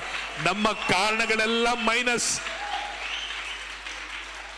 ನಾವು ದೇವರಿಗೆ ನಂಬಿದ್ರು ಕೆಡುಕು ಮಾಡ್ತೀವಿ, ಕೆಟ್ಟ ಹೆಸರು ತರ್ತೀವಿ, ಪಾಪ ಮಾಡ್ತೀವಿ ಅಂತ ಕಾರಣಗಳೇ ಇದೆ. ಬರೀ ಮೈನಸ್ ಆದ ಕಾರಣಗಳೇ ನಮ್ಮ ಹತ್ರ ಇರೋದು. ನಾವು ಇದುವರೆಗೂ ಮೈನಸ್ಸೇ. ಪ್ರಾರ್ಥನೆ ಮಾಡ್ತಾ ಇಲ್ಲ, ಬೈಬಲ್ ಓದ್ತಾ ಇಲ್ಲ, ಸೇವೆ ಮಾಡ್ತಾ ಇಲ್ಲ, ದೇವರಿಗೆ ಕೊಡ್ತಾ ಇಲ್ಲ, ದೇವ್ರಿಗಾಗಿ ಜೀವಿಸ್ತಾ ಇಲ್ಲ, ಎಲ್ಲ ಮೈನಸ್ಸೇ ನೋಡ್ರಿ. ಸಾಕ್ಷಿ ಇಲ್ಲ, ಮನೆಯಲ್ಲಿ ಸಾಕ್ಷಿ ಇಲ್ಲ, ಸಭೆಯಲ್ಲಿ ಸಾಕ್ಷಿ ಇಲ್ಲ, ಎಲ್ಲ ಮೈನಸ್ಗಳೇ ಹಾಕೊಂಡು ಹೋಗ್ತಾ ಇರ್ತವೆ. ಆದರೂ ಆತನು ಪ್ರೀತಿ ನಿನ್ನ ಮೇಲೆ ಇಟ್ಟಿದ್ದು ಬದಲಾಗಲಿಲ್ಲ. ಯಾಕೆ ಗೊತ್ತಾ? ಆತನ ಪ್ರೀತಿ ಕೃಪೆ ಎಂಬ ಕಿರೀಟದಿಂದ ಸಭೆ ಆಗಿರುವ ನಮ್ಮನ್ನ ಶೃಂಗರಿಸಿದ್ದಾನೆ. ಈ ಪ್ರೀತಿ ಕೃಪೆಗಳಿಗೆ ಕಾರಣ ಬೇಕಾಗಿಲ್ಲ ದೇವರಿಗೆ. ನಿನಗೆ ಮನೆಗೆ ಮಾತ್ರ ಕಾರಣ ಬೇಕು. ಅಲೋ, ಇಲ್ಲಿ ಕೇಳ್ರಿ, ನಮಗೆಲ್ಲ ಇವತ್ತು ಒಂದು ಕಾರಣ ಇದೆ ದೇವರನ್ನ ನಂಬಲಿಕ್ಕೆ. ಇವತ್ತು ನಮಗೊಂದು ಕಾರಣ ಇದೆ ದೇವರನ್ನ ಪ್ರೀತಿಸಲಿಕ್ಕೆ. ನನಗೆ ಕಾಯಿಲೆ ಇತ್ತು, ನನಗೆ ಕಷ್ಟ ಇತ್ತು, ದೇವ್ರು ನನಗೆ ವಾಸಿ ಮಾಡಿದ್ರು, ಅದಕ್ಕೆ ನಾನು ಯೇಸು ಸ್ವಾಮಿ ನಂಬಿದೆ. ನಾನು ಕಷ್ಟದಲ್ಲಿದ್ದೆ, ರೋಗದಲ್ಲಿದ್ದೆ, ದೆವ್ವ ಇತ್ತು, ರೋಗ ಇತ್ತು, ನನ್ನನ್ನು ಬಿಡುಗಡೆ ಮಾಡ್ದ ಯೇಸು, ಅದಕ್ಕಾಗಿ ನಾನು. ಆದರೆ ದೇವರು ನಮ್ಮನ್ನ ಪ್ರೀತಿಸಿದ್ದು ಒಂದು ಕಾರಣನಿಲ್ಲ. ನಮ್ಮ ಕಾರಣಗಳೆಲ್ಲವೂ ಮೈನಸ್, 0, ಕೆಟ್ಟದಾದ ಕಾರಣಗಳೇ ಆಗಿತ್ತು. Praise the lord. ಹಲ್ಲೆಲೂಯಾ. ಮೂರನೇದಾಗಿ, ಈತನ ಪ್ರೀತಿ ನಾನು ಆಗ್ಲೇ ಹೇಳ್ದಾಗೆ ಬದಲಾವಣೆ, ಚೇಂಜಸ್ ನೋಡ್ಲೇ ಇಲ್ಲಲ್ಲ. ಏನಾದ್ರು ನೀವು ಬಂದಾಗ ನಿಮ್ಮನ್ನು ಬಹಳ ಪ್ರೀತಿ ಮಾಡಿ ಸ್ವಾಮಿ, ಈಗ ಪ್ರೀತಿ ಕಡಿಮೆ ಆದಂಗಿದೆಯಾ? ಇಲ್ಲ. ನೋಡ್ರಿ, ಆದಿಲಿ ಗಂಡನ ಪ್ರೀತಿ ಚೆನ್ನಾಗಿರುತ್ತೆ, ಹೆಂಡತಿ ಪ್ರೀತಿ ಚೆನ್ನಾಗಿರ್ತದೆ. ರೀ, ಯಾವಾಗ ಬರ್ತೀರಿ, ಯಾವಾಗ ಬರ್ತೀರಿ, ಯಾವಾಗ ಬರ್ತೀರಿ, ಯಾವಾಗ ಬರ್ತೀರಿ ಮನೆಗೆ, ಇನ್ನೂ ಬಂದಿಲ್ಲ ಅಂತ. ಈಗ ದೆವ್ವ ಯಾವಾಗಾದ್ರೂ ಯಾಕಾದ್ರೂ ಬರ್ತದೆ ಮನೆಗೆ, ಲೇಟಾಗಿ ಬಂದ್ರೆ ಚೆನ್ನಾಗಿರ್ತದೆ. ಪಿಶಾಚಿ ಬಂದು ದೆವ್ವ ಬಂತು ನೋಡೋ, ಮಕ್ಕಳಿಗೆ ಹೇಳೋದು ದೆವ್ವ ಬಂತು, ಇಷ್ಟ ತನಕ ಚೆನ್ನಾಗಿದ್ವಿ, ಈಗ ದೆವ್ವ ಬಂತು. ಯಾರನ್ನ? ಗಂಡನ. ಮೊದಲು ಯಾವಾಗ ಬರ್ತೀರಿ, ಯಾವಾಗ ಬರ್ತೀರಿ, ಅಯ್ಯೋ ನೀವು ನೋಡ್ದಂಗೆ ಒಂಥರ ಆಗೈತೆ, ಬೇಜಾರಾಗ್ತದೆ, ಬೋರ್ ಹೊಡಿತೈತೆ, ಯಾವಾಗ ಬರ್ತೀಯ? ಈಗ ಯಾಕಾದ್ರೂ ಬರ್ತೀಯೋ. ಮದುವೆ ಆಗುವಾಗ ಇವನು, ನೀನು ಚಂದ್ರ ಕಣೆ, ನೀನು ಅಲ್ಲಿ ನಕ್ಷತ್ರ ಕಣೆ ಅಂತ. ಈಗ ಶನಿ, ನೀನು ಶನಿ ಅಂತ ಹೇಳ್ತಾನೆ. ಏನಾಯ್ತು ಪ್ರೀತಿ? ಇವಾಗ ಏನಾಯ್ತು ರೀ ಪ್ರೀತಿ? ಬದಲಾವಣೆ. ಈಗ ಹೆಂಡ್ತೇಳೆ ಮುದ್ಕ ಅಂತ ಹೇಳ್ತಾಳೆ, ಅವನು ಆವಾಗ ನೀನು ಕುವಾರ, ನಿನ್ ರಾಜ, ನನ್ನ ರಾಜನ ರೀ, ನನ್ನ ರಾಜ ನೀನು. ಈಗ ಬೋಡ, ಬೋಡ, ತಲೆ ಕೂದ್ಲಿದ್ದವನೆ. ಈಗ ಹೆಂಡ್ತಿನ ಇವನು ಡುಮ್ಮಿ. ಮೊದಲು ರಾಣಿ, ಚಿನ್ನ, ಬಂಗಾರ. ಮುಖ ನೋಡು, ಮುಖ ಹೆಂಗೈತಿ ನಿಂದು? ಅಯ್ಯೋ, ನಿನ್ ಮುಖ ಏನು ಹಿಂಗೈತೆ, ನಿನ್ ಕಣ್ಣು ಹೆಂಗೆ, ಅಯ್ಯೋ ನಿನ್ ಕಿವಿ ಹೆಂಗೆ, ನಿನ್ ಕೂದಲು ಹೆಂಗ, ಬಾಬಾ. ಈಗ ಎಲ್ಲ ಏನಾಯ್ತು ರೀ? ಪ್ರೀತಿ ಬದಲಾವಣೆ ಆಯ್ತಾ ಮನುಷ್ಯಂದು? ಅದು ದೇವರು ನಿನ್ನ ಮೇಲೆ ನನ್ನ ಮೇಲೆ ಇಟ್ಟಂತ ಪ್ರೀತಿ. ಹಲ್ಲೆಲೂಯಾ. ಈ ಪ್ರೀತಿಗೆ ನಾವು ಬದಲೇನು ಕೊಡಕ್ಕಾಗತ್ತೆ ಪ್ರೇರೆ? ಈ ಪ್ರೀತಿಗೆ ನಾವು ಬದಲೇನು ಕೊಡಕ್ಕಾಗತ್ತೆ? ಆಮೇನ್. ಆತನು ಮಾಡಿದ ಉಪಕಾರಕ್ಕೆ, ಆತನು ಮಾಡಿದ ದಯೆಗಳಿಗೆ, ಆತನು ತೋರಿದ ಪ್ರೀತಿಗೆ ನಾವೇನು ಕೊಡಕ್ಕಾಗತ್ತೆ? ಬದಲು ಕೊಡಕ್ಕಾಗತ್ತಾ? ಇಲ್ಲ. ಹಲ್ಲೆಲೂಯಾ. ಎಲ್ಲ ಪ್ರೀತಿ ಬದಲಾವಣೆ ಆಯ್ತು. ಮಕ್ಕಳ ಪ್ರೀತಿ ಬದಲಾವಣೆ ಆಗುತ್ತೆ, ತಂದೆ ತಾಯಿಗಳ ಪ್ರೀತಿ ಬದಲಾವಣೆ ಆಗುತ್ತೆ, ಹೆಂಡತಿಯ ಪ್ರೀತಿ ಬದಲಾವಣೆ ಆಗುತ್ತೆ, ಗಂಡನ ಪ್ರೀತಿ ಬದಲಾವಣೆ ಆಗುತ್ತೆ, ಸ್ನೇಹಿತರ ಪ್ರೀತಿ ಬದಲಾವಣೆ ಆಗುತ್ತೆ, ಅಕ್ಕಪಕ್ಕದವ್ರ ಮನೆ ಪ್ರೀತಿ ಬದಲಾವಣೆ ಆಗುತ್ತೆ. ನಿನ್ ಮನೆಗೆ ಏನಾದ್ರು ಒಂದು ಬಂಗಾರ ತಂದ್ಬಿಡು, ಒಂದು ಕಾರ್ ತಂದ್ಬಿಟ್ಟು ಇಟ್ಕೊಬಿಡು, ನಿನ್ನ ಅಕ್ಕಪಕ್ಕದವ್ರ ಮನೆಯವ್ರಿಗೆಲ್ಲ ಅಷ್ಟೇ ನಿನ್ ಮೇಲಿರೋ ಪ್ರೀತಿ ಎಲ್ಲ ಹೋಗಿ ಹೊಟ್ಟೆ ಉರ್ಕೊಂಡು ಹಿಂಗಿರ್ತಾರೆ. ಪ್ರೈಸ್ ಅಲ್ಲ, ಪ್ರೀತಿ ಬದಲಾವಣೆ ಆಗ್ಬಿಡ್ತು. ನೀನು ಸ್ಟ್ಯಾಂಡರ್ಡ್ ಸ್ವಲ್ಪ ಮೇಲೆ ಹೋಗ್ಲಿ, ನಿಮ್ಮ ಊರಾಗಿರೋರೆಲ್ಲ ಕಣ್ಣೆಲ್ಲ ಕೆಂಪುಗಾಗ್ಬಿಡುತ್ತೆ. ಊರವ್ರ ಪ್ರೀತಿ ಬದಲಾವಣೆ ಆಗುತ್ತೆ. ನೀನು ಚೆನ್ನಾಗಿದ್ದಾಗ ಚೆನ್ನಾಗಿ ಪ್ರೀತಿ ಮಾಡೋರು ಇರ್ತಾರೆ, ನೀನು ಕೆಟ್ಟಾಗ ನಿನ್ನ ಮೇಲಿರೋ ಪ್ರೀತಿ ಬದಲಾವಣೆ ಆಗುತ್ತೆ. ಪ್ರೇರೆ, ನೀನು ಚೆನ್ನಾಗಿದ್ದಾಗಲೂ, ನೀನು ಚೆನ್ನಾಗಿಲ್ಲಿದ್ದಾಗಲೂ, ನೀನು ಗೌರವನಾಗಿ ಜೀವಿಸದಲು, ಗೌರವ ಲೈಕದಲ್ಲಿ ನಿನಗೆ ಇಲ್ಲದೆ ಹೋದಾಗಲೂ ಈ ಪ್ರೀತಿ never change, never change, never change. ಆಕಾಶ ಭೂಮಿಗಳು ಅಳಿದು ಹೋಗಬಹುದು, ದೇವರ ಪ್ರೀತಿ ನಿನ್ನ ಮೇಲೆ ಇಟ್ಟಿದ್ದು ಬದಲಾವಣೆ ಆಗಲೇ ಇಲ್ಲ. ಆಮೆನ್. ಹಲ್ಲೆಲೂಯಾ. Praise God. ಮೂರನೇದಾಗಿ, ಯಾವ ನಿರೀಕ್ಷೆ ಇಲ್ಲದಂತೆ ಪ್ರೀತಿಸುತ್ತದೆ. ಏನು ಪ್ರೀತಿ ಇದ್ದಿದ್ದು? ನಿರೀಕ್ಷೆ, ಎಕ್ಸ್ಪೆಕ್ಟೇಷನ್. ಎದುರು ನೋಡಿ ನಿನ್ನನ್ನು ಪ್ರೀತಿ ಮಾಡ್ತಾ ಇಲ್ಲ. Price god. ಹಲ್ಲೆಲೂಯಾ. ಯಾರೇ ಆಗ್ಲಿ ಒಂದು ಎಕ್ಸ್ಪೆಕ್ಟೇಷನ್ ಇರ್ತದೆ. ಒಂದು ಕೆಲ್ಸಕ್ಕೆ ಹೋದ ಎಕ್ಸ್ಪೆಕ್ಟೇಷನ್, ಎದುರು ನೋಡ್ತೀವಿ, ನಿರೀಕ್ಷೆ. ಸಂಬಳ ಕೊಡ್ತಾರೆ, ಓನರ್, ಏನಕ್ಕೆ ಓನರ್, ಆ ಓನರ್ ಮೇಲೆ ಅಭಿಮಾನ ಇರುತ್ತೆ. ಯಾಕೆ ಅಭಿಮಾನ ಅಂದ್ರೆ ಸಂಬಳ ಕೊಡ್ತಾನೆ, ಸಾರ್ ಸಾರ್ ಸಾರ್ ಸಾರ್ ಅಂತಿರ್ತೀವಿ. ಯಾಕೆ? ಅವರು ಒಂದು ಸಂಬಳ ಕೊಡ್ತಾರೆ, ಅವರ ನಿರೀಕ್ಷೆ. ಪ್ರೇರೆ, ಇವತ್ತು ನಮ್ಮ ಜೀವಿತದಲ್ಲಿ ದೇವರನ್ನು ಪ್ರೀತಿಸುವಾಗ ನಾವು ಕೊಟ್ಟಿದ್ದೆಲ್ಲ ದೇವರಿಗೆ ಒಳ್ಳೇದು ಕೊಟ್ಟುವ ಕೆಟ್ಟದ್ದು ಕೊಟ್ಟುವ? ಕೆಟ್ಟದೇ ಕೊಟ್ಟಿವಿ. ಏನು ಒಳ್ಳೇದು ಕೊಟ್ಟಿದ್ದೀವಿ ಇದುವರೆಗೂ? ಎಲ್ಲ ಕೆಟ್ಟದೇ ಕೊಟ್ಟಿದ್ದು. ನಮ್ಮ ಕಣ್ಣು ದೇವ್ರು ಕೊಡುವಾಗ ನಮ್ಮ ಕಣ್ಣು ಕೆಟ್ಟಿತ್ತು, ನಮ್ಮ ಬಾಯಿ ಕೆಟ್ಟ ಬಾಯಿ ಕೊಟ್ಟಿವಿ, ಕೆಟ್ಟ ಕಿವಿಗಳನ್ನು ಕೊಟ್ಟಿವಿ, ಕೈಗಳು ಕೆಟ್ಟದಾಗಿತ್ತು. ಒಳ್ಳೆದನ್ನ ನಿರೀಕ್ಷಿಸಿದಾಗ ದೇವರಿಗೆ ನಾವು ಕೊಟ್ಟಿದ್ದೆಲ್ಲ ಕೆಟ್ಟದೆ. ಇದುವರೆಗೂ ನಾವು ದೇವರು ಕೊಡ್ತಾ ಇರೋದು ಕೆಟ್ಟದೆ. ಒಳ್ಳೆ ಆರಾಧನೆ ಮಾಡ್ತೀವ? ಒಳ್ಳೆ ಕೈ ಚಪ್ಪಾಳೆ ತಟ್ಟೆ ಆರಾಧನೆ ಮಾಡ್ತೀವ? ಮಾಡಲ್ಲ. ಟೈಮ್ ಸರಿಯಾಗಿ ಬರ್ತೀವ? ಟೈಮ್ ಸರಿಯಾಗಿ ಬರಲ್ಲ. ನಮ್ಮಲ್ಲಿ ನಿರೀಕ್ಷಿಸಿದಲ್ಲ ಒಳ್ಳೇದೇ, ಬಟ್ ನಮ್ಗೆ ಕೊಡ್ತಾ ಇರೋದಲ್ಲ ಏನದು? ಕೆಟ್ಟದೇ ನಾವು ಮಾಡ್ತಾ ಇದ್ದೀವಿ. ಲೇಟಾಗಿ ಬರ್ತಾ ಇದ್ದೀವಿ, ತೀರ್ಮಾನಗಳು ಮಾಡಿದ್ವಾ, ಸಾಕ್ಷಿಗಳನ್ನು ಹೇಳಿದ್ವಾ, ಏನ್ ಫಲ ಕೊಟ್ವಿ, ಎಂತ ಫಲಭರಿತರಾಗಿದ್ದೀವಿ, ಸೇವೆ ಮಾಡ್ತಾ ಇದ್ದೀವ? ಇಲ್ಲ. ನಿರೀಕ್ಷಿಸಿದ್ದು ದೇವ್ರಿಗೆ ನಾವು ಕೊಡ್ತಾ ಇರೋದು ನಿರೀಕ್ಷೆಯನ್ನ, ನಿರಾಶೆಗಳನ್ನ ಮಾಡ್ತಾ ಇದ್ದೀವಿ. ಬಟ್ ಆತನ್ನ ನಾವು ನಿರಾಶೆ ಮಾಡಿದ್ದಾಗಲೂ ನಮ್ಮ ಮೇಲೆ ಇಟ್ಟಂತ ಪ್ರೀತಿ ಯಾವುದು ಕಡಿಮೆ ಆಗಲೇ ಇಲ್ಲ. ಹಲ್ಲೆಲೂಯಾ. ಅದಕ್ಕಾದರೂ ಈ ಪ್ರೀತಿನ ಅರಿತು ಪ್ರಿಯರೇ, ದೇವರನ್ನು ನಿರಾಶೆ ಪಡಿಸದಂತೆ ನೇರಿಗೆ ನಿರೀಕ್ಷೆಯನ್ನು ಉಂಟಾಗಲಿ. ಯೇಸು ಈ ಲೋಕದಲ್ಲಿದ್ದಾಗ ಹಸಿದಾವದಾಗಿ ಅಂಜೂರದ ಮರ ನೋಡ್ತಾನೆ, ಅದರ ತುಂಬಾ ಎಲೆಗಳಿರುತ್ತದೆ. ಆತ ನೋಡ್ಬೇಕಾದ್ರೆ ಓಹೋ ಇದರಲ್ಲಿ ಫಲ ಇರುತ್ತೆ ಎಂಬುದಾಗಿ ಆ ಫಲವನ್ನು ಹುಡುಕೊಂಡು ಹೋಗ್ತಾನೆ. ಆ ಮರದಲ್ಲಿ ಫಲ ಇಲ್ಲ, ಮರದಲ್ಲಿ ಫಲ ಇಲ್ಲ. ನಿರೀಕ್ಷೆ ಇಟ್ಕೊಂಡು ಹೋದ, ಆದರೆ ಫಲ ಇಲ್ಲದ ನಿಮಿತ್ತವಾಗಿ ಆ ಮರ ಶಪಿಸಲ್ಪಡ್ತು. ನಾವು ಸಹ ಇವತ್ತು ಎಷ್ಟು ತೀರ್ಮಾನ, ಎಷ್ಟು ಪ್ರಾರ್ಥನೆ, ಎಷ್ಟು ಸಮರ್ಪಣೆ, ಎಷ್ಟು ವಾಕ್ಯ ಕೇಳಿ ಈ ವಾಕ್ಯದಲ್ಲಿ ಬದಲಾವಣೆ, ಈ ವಾಕ್ಯದಲ್ಲಿ ಬದಲಾವಣೆ, ಇದಕ್ಕಾದರೂ ಒಪ್ಪಿಸ್ಕೊಡ್ತಾರ? ಅಯ್ಯೋ ಇವರಿಗೆ ಈ ಅದ್ಭುತ ಮಾಡೋಣ, ಈ ಅದ್ಭುತ ಮಾಡಿ ಆದರೂ ಬದಲಾವಣೆ ಆಗ್ತಾರ? ಇವರಿಗೆ ಮಕ್ಕಳಿಲ್ಲ, ಮಕ್ಕಳು ಕೊಟ್ರೆ ದೇವ್ರಿಗೆ ಇವರು ಬದಲಾಗ್ತಾರ? ಇವ್ರು ಏನಾದ್ರು ಬದಲಾವಣೆ ಆಗ್ತಾರ? ಕೆಲಸ ಇಲ್ಲ, ಇವರಿಗೆ ದೇವರು ಒಂದು ಕೆಲಸ ಕೊಟ್ರೆ ಈ ಕೆಲಸದಿಂದ ಏನಾದ್ರು ಬದಲಾವಣೆ ಆಗ್ತಾರ? ದೇವರು ನಿರೀಕ್ಷಿಸಿ ನಮ್ಮ ಮೇಲೆ ಆತನು ನಿರೀಕ್ಷಿಸಿ ಆತನು ನಮಗೆ ಬೇಕಾದ ಟೈಮಿಗೆ ಆಹಾರವನ್ನ, ವಸ್ತ್ರಗಳನ್ನ ಒದಗಿಸಿ ನಮ್ಮನ್ನು ಕಾಪಾಡಿ ನಮ್ಮನ್ನು ಕಣ್ಣಿನ ಗುಡ್ಡಂತೆ ಕಾದುದಕ್ಕೆ ನಿನ್ನಿಂದ ನಿರೀಕ್ಷಿಸಿದಾಗಲೂ ಪ್ರೇರೆ ನಾವು ನಿರಾಶೆ ಉಳ್ಳವರಾಗಿನೇ ದೇವರನ್ನು ಮಾಡ್ತಿದ್ರು.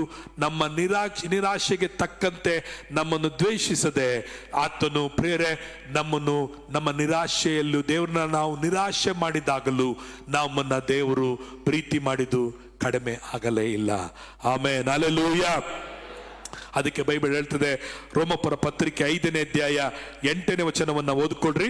ರೋಮಪುರ ಪತ್ರಿಕೆ 5ನೇ ಅಧ್ಯಾಯ 8ನೇ ವಚನ. ಆದರೆ ನಾವು ಪಾಪಿಗಳಾಗಿದ್ದಾಗಲೂ ಕ್ರಿಸ್ತನು ನಮಗೋಸ್ಕರ ಪ್ರಾಣ ಕೊಟ್ಟದರಲ್ಲಿ ದೇವರು ನಮ್ಮ ಮೇಲೆ ತನಗಿರುವ ಪ್ರೀತಿಯನ್ನು ಸಿದ್ಧಾಂತಪಡಿಸಿದ್ದಾನೆ. Praise god, amen, hallelujah. 5ನೇ ಅಧ್ಯಾಯದಲ್ಲಿ 8ನೇ ವಚನ ರೋಮಪುರ ಪತ್ರಿಕೆ ನೋಡ್ತೇವೆ. ಆದರೆ ನಾವು ನೀತಿವಂತರಾಗಿದ್ದಾಗಲೂ, ನಾವು ಒಳ್ಳೆ ಭಕ್ತಿವಂತರಾಗಿದ್ದಾಗಲೂ, ನಾವು ಒಳ್ಳೆ ದೇವರ ಮಕ್ಕಳಾಗಿದ್ದಾಗಲೂ, ನಾವು ದಾನ ಧರ್ಮ ಮಾಡುವರಾಗಿದ್ದಲು, ನಾವು ಸೇವೆ ಮಾಡುವರಾಗಿದ್ದರು, ದೇವರಿಗೆ ದಶಮಾಗ ಕಾಣಿಕೆಗಳನ್ನು ಕೊಡುವಾಗಿದ್ದಾಗಲೂ, ಕ್ರಿಸ್ತನು ನಮಗೋಸ್ಕರ ಪ್ರಾಣ ಕೊಟ್ಟದರಲ್ಲಿ ದೇವರು ನಮ್ಮ ಮೇಲೆ ತನಗಿರುವ ಪ್ರೀತಿಯನ್ನು ಸಿದ್ಧಾಂತ ಮಾಡಿದ್ದಾನೆ. ಹಾಗೇನಾ? ಇಲ್ಲ. ಏನಾಗಿದ್ದಾಗ? ಎಲ್ಲರೂ ಏನಾಗಿದ್ದಾಗ? ಎಲ್ಲರೂ ಗಟ್ಟಿಗೆ ಹೇಳೋಣ, ಏನಾಗಿದ್ದಾಗ? ದೇವರು ನಮ್ಮನ್ನ ಪಾಪಿಗಳಾಗಿದ್ದಾಗಲೇ ಏನ್ ಮಾಡದಂತೆ? ಕ್ರಿಸ್ತನು ನಮಗೋಸ್ಕರ ಪ್ರಾಣ ಕೊಟ್ಟಿದ್ದರಲ್ಲಿ ದೇವರು ನಮ್ಮ ಮೇಲೆ ತನಗಿರುವ ಪ್ರೀತಿಯನ್ನು ಏನ್ ಮಾಡಿದ್ದಾನೆ? ಸಿದ್ಧಾಂತವನ್ನ ಮಾಡಿದ್ದಾನೆ. ಹಲ್ಲೆಲೂಯಾ. ಎಲ್ಲರೂ ಚೆನ್ನಾಗಿ ಅರ್ಥ ಮಾಡ್ಕೊಳ್ರಿ. ನೀವು ಯೇಸುವನ್ನು ಅಂಗೀಕರಿಸಿಕೊಳ್ಳಕ್ಕಿಂತ ಮುಂಚೆ, ನೀನು ಯೇಸುವನ್ನು ನಂಬುವುದಕ್ಕಿಂತ ಮುಂಚೆ, ರಕ್ಷಣೆ ಹೊಂದುವುದಕ್ಕಿಂತ ಮುಂಚೆ, ಈ ಸಭೆಗೆ ಕಾಲಿಡಕ್ಕಿಂತ ಮುಂಚೆನೆ ದೇವರು ನಿನ್ನನ್ನು ಪ್ರೀತಿಸಿದನು. ನಾನು ಸಭೆಗೆ ಬಂದ್ಮೇಲೆ, ದೀಕ್ಷಾಸ್ಥಾನ ತಗೊಂಡ್ಮೇಲೆ, ಪವಿತ್ರಾತ್ಮನ ಹೊಂದ್ಕೊಂಡ್ಮೇಲೆ ನನ್ನನ್ನು ಪ್ರೀತಿಸಿದೆ ಎಂಬುದಾಗಿ ಅಲ್ಲ ಪ್ರೇರೆ. ನೀನು ಜಗದುತ್ಪತ್ತಿ ಮುಂಚಿತವಾಗಿನೇ, ನೀನು ತಾಯಿನ ಗರ್ಭದಲ್ಲಿ ಇರುವಾಗಲೇ ದೇವರು ನಿನ್ನನ್ನ ಪ್ರೀತಿಸಿದಾನೆ. ಈ ಪ್ರೀತಿಗೆ ನೀನು ಮತ್ತು ನಾನು ಬದಲೇನು ಕೊಡಲಿಕ್ಕೆ ಸಾಧ್ಯ? ಯೋಚನೆ ಮಾಡಿ ನೋಡ್ರಿ, ಈ ಪ್ರೀತಿಗೆ ಬದಲೇನು ಕೊಡ್ತೀರಿ? ಈ ದೇವರ ಪ್ರೀತಿಗೆ ಸಹಸ್ರ ಬಲಿಗಳನ್ನ, ಕಾಣಿಕೆಗಳನ್ನ ನಾನು ಕೊಟ್ಟರಿಗೆ ದೇವರಿಗೆ ಮೆಚ್ಚುಗೆ ಆಗುತ್ತೋ, ಅಥವಾ ನನ್ನನ್ನೇ ನಾನು ದೇವರಿಗೆ ಸಮರ್ಪಿಸಿಕೊಡೋದ್ರ ಮೂಲಕವಾಗಿ ದೇವರಿಗೆ ಇಷ್ಟ ಆಗುತ್ತೋ?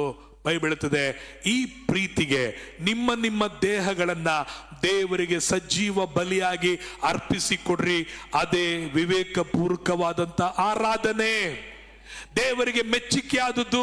ಈ ಪ್ರೀತಿಗೆ ಬದಲಾಗಿ ಪ್ರಿಯರೇ, ಈ ಲೋಕದಲ್ಲಿ ದೇವರನ್ನು ಮೆಚ್ಚಿಸಬೇಕಾಗಿರೋದು ಒಂದೇ ಮಾಡಬೇಕಾದ್ರೆ ಏನು ಗೊತ್ತಾ? ಆತನನ್ನ ನಂಬುವುದೇ ಆತನನ್ನ ಮೆಚ್ಚಿಸುವಂತದಾಗಿ ಕಾಣಲ್ಪಡುತ್ತದೆ. ಈ ಪ್ರೀತಿಗೆ ಬದಲಾಗಿ ಅನ್ಕಂಡೀಷನಲ್ ಲವ್, ಕಾರಣವಿಲ್ಲದ ಪ್ರೀತಿಗೆ, ಬದಲಾವಣೆ ಇಲ್ಲದ ಪ್ರೀತಿಗೆ, ನಿರೀಕ್ಷಿಸದೆ ದೇವರು ನಮಗೆ ನೀಡುತ್ತಿರುವ ಪ್ರೀತಿಗೆ ಪ್ರೇರೆ ಮಾಡಬೇಕಾಗಿರೋದು ಒಂದೇ, still Lord I love you. ಕರ್ತನೆ, ನಾನು ನಿನ್ನನ್ನು ನಂಬುತ್ತೇನೆ. ನಾನಿನ್ನು ಏನ್ ಮಾಡ್ತೇನೆ? ನಂಬುತ್ತೇನೆ. ನಂಬಿಕೆಯಲ್ಲಿ ದೇವರನ್ನು ಮೆಚ್ಚಿಸುವುದು ಅಸಾಧ್ಯ, ದೇವರನ್ನು ಪ್ರಿಯಪಡಿಸುವುದು ಅಸಾಧ್ಯ. ಇವತ್ತು ಬೆಳಗಿನ ವೇಳೆಯಲ್ಲಿ ದೇವರು ಏನ್ ಕೇಳ್ತಾನೆ ಗೊತ್ತಾ? ನೀನು ನನ್ನ ನಂಬ್ತೀಯಾ? Still you are believe me? ಕ್ರಿಸ್ತನ ನಂಬಿಕೆ ನಿಮ್ಮಲ್ಲಿ ಇದೆಯೋ ಇಲ್ಲವೋ ಎಂಬುದಾಗಿ ಪರೀಕ್ಷೆ ಮಾಡಿ ನೋಡ್ಕೊಳ್ರಿ. ದೇವ್ರು ಹೇಳ್ತಾ ಇರೋದು ಪ್ರೀತಿ ನಿನ್ನಲ್ಲಿ ಇದೆಯೋ ಇಲ್ಲವೋ ಅಂತ ನೋಡ್ತಾ ಇಲ್ಲ. ನಾನು ಕೊಟ್ಟಂತ ಮಕ್ಕಳು, ನಾನು ಕೊಟ್ಟಂತ ಸ್ವಸ್ಥತೆ, ನಾನು ಕೊಟ್ಟಂತ ಆರೋಗ್ಯ, ನಾನು ಕೊಟ್ಟ ಕೆಲಸ ನಿನ್ನ ಹತ್ರ ಇದೆಯಾ ಅಂತ ಅದನ್ನ ಕಾಪಾಡ್ಕೊಂತ ಹೇಳ್ತಾ ಇಲ್ಲ. ದೇವ್ರು ಹೇಳ್ತಾ ಇದ್ದಾರೆ ನಂಬಿಕೆ ಇದೆಯೋ? ನೆನ್ನೆ ಇಟ್ಟ ನಂಬಿಕೆ ಇಲ್ಲ, ಹೋದ ವರ್ಷ ನಂಬಿಕೆ ಇಟ್ಟಿದ್ದಲ್ಲ, ದೀಕ್ಷಾಸ್ಥಾನ ತೆಗೆದುಕೊಂಡಾಗ ಇಟ್ಟದ ಆ ನಂಬಿಕೆ ಅಲ್ಲ. ಇವತ್ತು ನಂಬಿಕೆ ಇದೆಯಾ? ಯೇಸು ನನ್ನ ದೇವರು ಎಂಬುದಾಗಿ. ಇವತ್ತು ನಂಬಿಕೆ ಇದೆಯಾ? ಯೇಸು ನನ್ನ ರಕ್ಷಕನೆಂಬುದಾಗಿ. ಇವತ್ತು ನಂಬಿಕೆ ಇದೆಯಾ? ಯೇಸು ತಿರುಗಿ ಬರ್ತಾರೆ ಎಂಬುದಾಗಿ. ಪ್ರಿಯರೇ, ಈ ಪ್ರೀತಿಗೆ ಬದಲಾಗಿ ನಾನು ನೀನು ಕೊಡಬೇಕಾಗಿರೋದು ನಂಬಿಕೆ ಎಂಬುದು ಮಾತ್ರವೇ. ಎರಡನೇದಾಗಿ, ದೇವರು ನಮ್ಮಿಂದ ಮೆಚ್ಚುವಂಥದ್ದೇನೆಂದರೆ ದೇವರಿಗೆ ನಮ್ಮನ್ನೇ ನಾವು ಸಮರ್ಪಿಸಿ ಕೊಡುವುದು. ಬೆಳಗ್ಗೆ ಪ್ರತಿದಿನ, ಪ್ರತಿ ವಾರ, ಪ್ರತಿ ಕ್ಷಣ ದೇವರ ಈಗೋ ನಾನಿದ್ದೇನೆ, ನನ್ನ ಚಿತ್ತವಲ್ಲ ನಿನ್ನ ಚಿತ್ತಕ್ಕೆ ಒಪ್ಪಿಸಿಕೊಡ್ತೇನೆ. ಈಗ ನಾನಿದ್ದೇನೆ, ನನ್ನನ್ನು ಸಮರ್ಪಿಸಿಕೊಡ್ತೇನೆ. ಶಿಲುಬೆಯಲ್ಲಿ ಯೇಸು ನಮಗಾಗಿ ತನ್ನನ್ನು ಒಪ್ಪಿಸಿಕೊಟ್ಟ ಹಾಗೆ ಈ ಬೆಳಗ್ಗಿನ ವೇಳೆಯಲ್ಲಿ ಪ್ರೇರೆ ನಮ್ಮನ್ನೇ ನಾವು ಒಪ್ಪಿಸಿಕೊಡುವರಾಗಿ ಕಾಣಲ್ಪಡುವರಾಗಿರೋಣ. ಹಲ್ಲೆಲೂಯ. ದೇವರ ನಾಮಕ್ಕೆ ಮಹಿಮೆ ಉಂಟಾಗಲಿ. ಅದಕ್ಕೆ ರೋಮರು ಪೌರಪತ್ರಿಕೆ 5ನೇ ಅಧ್ಯಾಯ 8ನೇ ವಚನ ನೋಡುತ್ತೇವೆ. ನಾವು ಪಾಪಿಗಳಾಗಿದ್ದಾಗಲೂ, ಚೆನ್ನಾಗಿ ತಿಳ್ಕೊಳ್ರಿ, ನಾವು ನೀತಿವಂತರಾಗಿದ್ದಾಗಲೂ ಅಲ್ಲ, ಒಳ್ಳೆಯವರಾಗಿದ್ದಾಗಲಲ್ಲ, ಪ್ರಾರ್ಥನೆಗಳನ್ನು ಮಾಡುತ್ತಿದ್ದಾಗಲಲ್ಲ, ದಾನ ಧರ್ಮಗಳನ್ನು ಮಾಡುತ್ತಿದ್ದಾಗಲೂ ಅಲ್ಲ, ನಾವು ದೇವರಿಗೆ ಕಾಣಿಕೆ ದಶಮಗಳನ್ನು ಕೊಡ್ತಿದ್ದಾಗಲೂ ಅಲ್ಲ, ದೀಕ್ಷಾ ಸ್ಥಾನ ತೆಗೆದುಕೊಂಡಿದ್ದಾಗಲಲ್ಲ, ನಾವು ಅಭಿಷೇಕ ಹೊಂದಿಕೊಂಡಿದ್ದಾಗಿದ್ದರನ್ನಲ್ಲ. ಇವುಗಳೆಲ್ಲ ಯಾವುದು ಗುರುತಲ್ಲ. ನಮಗೆ ದೇವರು ಪ್ರೀತಿ ಮಾಡಿದ ಗುರುತು ಏನು ಗೊತ್ತಾ? ನಾವು ಪಾಪಿಗಳಾಗಿದ್ದಾಗಲೇ.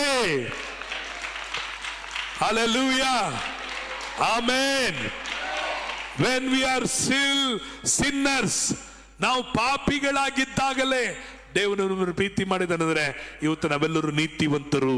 ಆತನು ನಮ್ಮ ಮೇಲೆ ಇಟ್ಟ ಪ್ರೀತಿ ಅದು ಎಂದಿಗೂ ಬದಲಾಗಲಿಲ್ಲ ಪ್ರೇರೆ. ಹಲ್ಲೆಲೂಯ. ಅದಕ್ಕಾಗಿ ಪ್ರೇರೆ ಆತನು ನಾವು ಪಾಪಿಗಳಿದ್ದಾಗಲೇ ನನಗಾಗಿ ಕ್ರಿಸ್ತನು ಸತ್ತನು. ಅದು ಮತ್ತಲ್ಲ, ನಾವು ಯೋಗ್ಯರಾಗಿ ಇಲ್ಲದಿದ್ದಾಗಲೂ ಆತನು ನಮಗಾಗಿ ಜೀವವನ್ನು ಕೊಟ್ಟನು. ನಾವು ಒಳ್ಳೆಯವರಾಗಿ ಇಲ್ಲದಾರಾಗಿದ್ದಾಗಲೂ ಆತನು ನಮಗಾಗಿ ಜೀವವನ್ನು ಕೊಟ್ಟನು. ಅವನು ನಮ್ಮನ್ನು ಪ್ರೀತಿಸುವನಾದುದರಿಂದ ಆತನು ನಮಗಾಗಿ ಜೀವ ಕೊಟ್ಟನು ಪ್ರೇರೆ. ಇದರಲ್ಲಿರುವಂತ ಸತ್ಯ ಏನು ಗೊತ್ತಾ? ನಾವು ಬದಲಾಗುವುದಕ್ಕಿಂತ ಮುಂಚೆಯೇ, ಎಲ್ಲರೂ ಕೇಳ್ರಿ, ನಾವು ಬದಲಾಗುವುದಕ್ಕಿಂತ ಮುಂಚೆಯೇ, ಯೇಸುವನ್ನು ನಂಬುವುದಕ್ಕಿಂತ ಮುಂಚೆಯೇ, ಯೇಸುವನ್ನು ಸ್ವೀಕರಿಸಿಕೊಳ್ಳೋದಕ್ಕಿಂತ ಮುಂಚೆಯೇ, ರಕ್ಷಣೆ ಹೊಂದಕ್ಕಿಂತ ಮುಂಚೆಯೇ ಅವನು ಮೊದಲೇ ನಮ್ಮನ್ನು ಪ್ರೀತಿ ಮಾಡಿದನು. ಮೊದಲು ನಾವು ಆತನನ್ನು ಪ್ರೀತಿ ಮಾಡಲಿಲ್ಲ, ಆತನು ನಮ್ಮನ್ನ ಪ್ರೀತಿ ಮಾಡಿದನು ಪ್ರೇರೆ. ಆ ಪ್ರೀತಿಯೇ ಇವತ್ತು ನಿನ್ನನ್ನು ನನ್ನನ್ನ ಮಾರ್ಪಡಿಸಿದೆ. ಆ ಪ್ರೀತಿಯೇ ನಿನ್ನನ್ನು ಇವತ್ತಿಗೂ ಕರೀತಾ ಇದೆ. ಆ ಪ್ರೀತಿಯೇ ನಿನ್ನನ್ನು ಮುಚ್ಚಿ ಮರೆ ಮಾಡಲ್ಪಟ್ಟದಾಗಿದೆ. ಈ ಬೆಳಗಿನ ವೇಳೆಯಲ್ಲೂ ಸಹ ದೇವರಿಗೆ ಸ್ತೋತ್ರ ಹೇಳೋಣ. ಕರ್ತನೆ, ನಿನ್ನ ಪ್ರೀತಿ ನಮ್ಮ ಮೇಲೆ ಇಟ್ಟಿರುವುದಕ್ಕಾಗಿ ನಿನಗೆ ಸ್ತೋತ್ರ. Praise God. ಹಲ್ಲೆಲೂಯ. ಈ ಪ್ರೀತಿಗೆ ಷರತ್ತಿಲ್ಲದಂತ ಪ್ರೀತಿ, ಈ ಪ್ರೀತಿ ನೋಡಬೇಕಾದ್ರೆ ಯಾವ ಭಾವನೆಗಳಿಲ್ಲದಂತ ಪ್ರೀತಿ, ಈ ಪ್ರೀತಿಗೆ ಯಾವ ತರವಾದಂತ ನೋಡಬೇಕಾದರೆ ಕಾರಣಗಳಿಲ್ಲದಂತ ದೇವರು ನಮ್ಮನ್ನು ಪ್ರೀತಿ ಮಾಡಿದನು. ಅದು ದೇವರು ಬಲಿಯಾಗಿ ಆತ ನಮ್ಮನ್ನು ಪ್ರೀತಿಸಿದನು. ನಿತ್ಯವಾದ ಪ್ರೀತಿಯಿಂದ ದೇವರು ನಮ್ಮನ್ನು ಪ್ರೀತಿ ಮಾಡಿದಾನೆ. ದೇವರಿಗೆ ಸ್ತೋತ್ರ ಮಾಡಿ ನಾವೆಲ್ಲರೂ ಕರಗಳನ್ನು ತಟ್ಟುತ್ತಾ, ದೇವರ ನಿನ್ನ ಪ್ರೀತಿಗಾಗಿ ಸ್ತೋತ್ರ.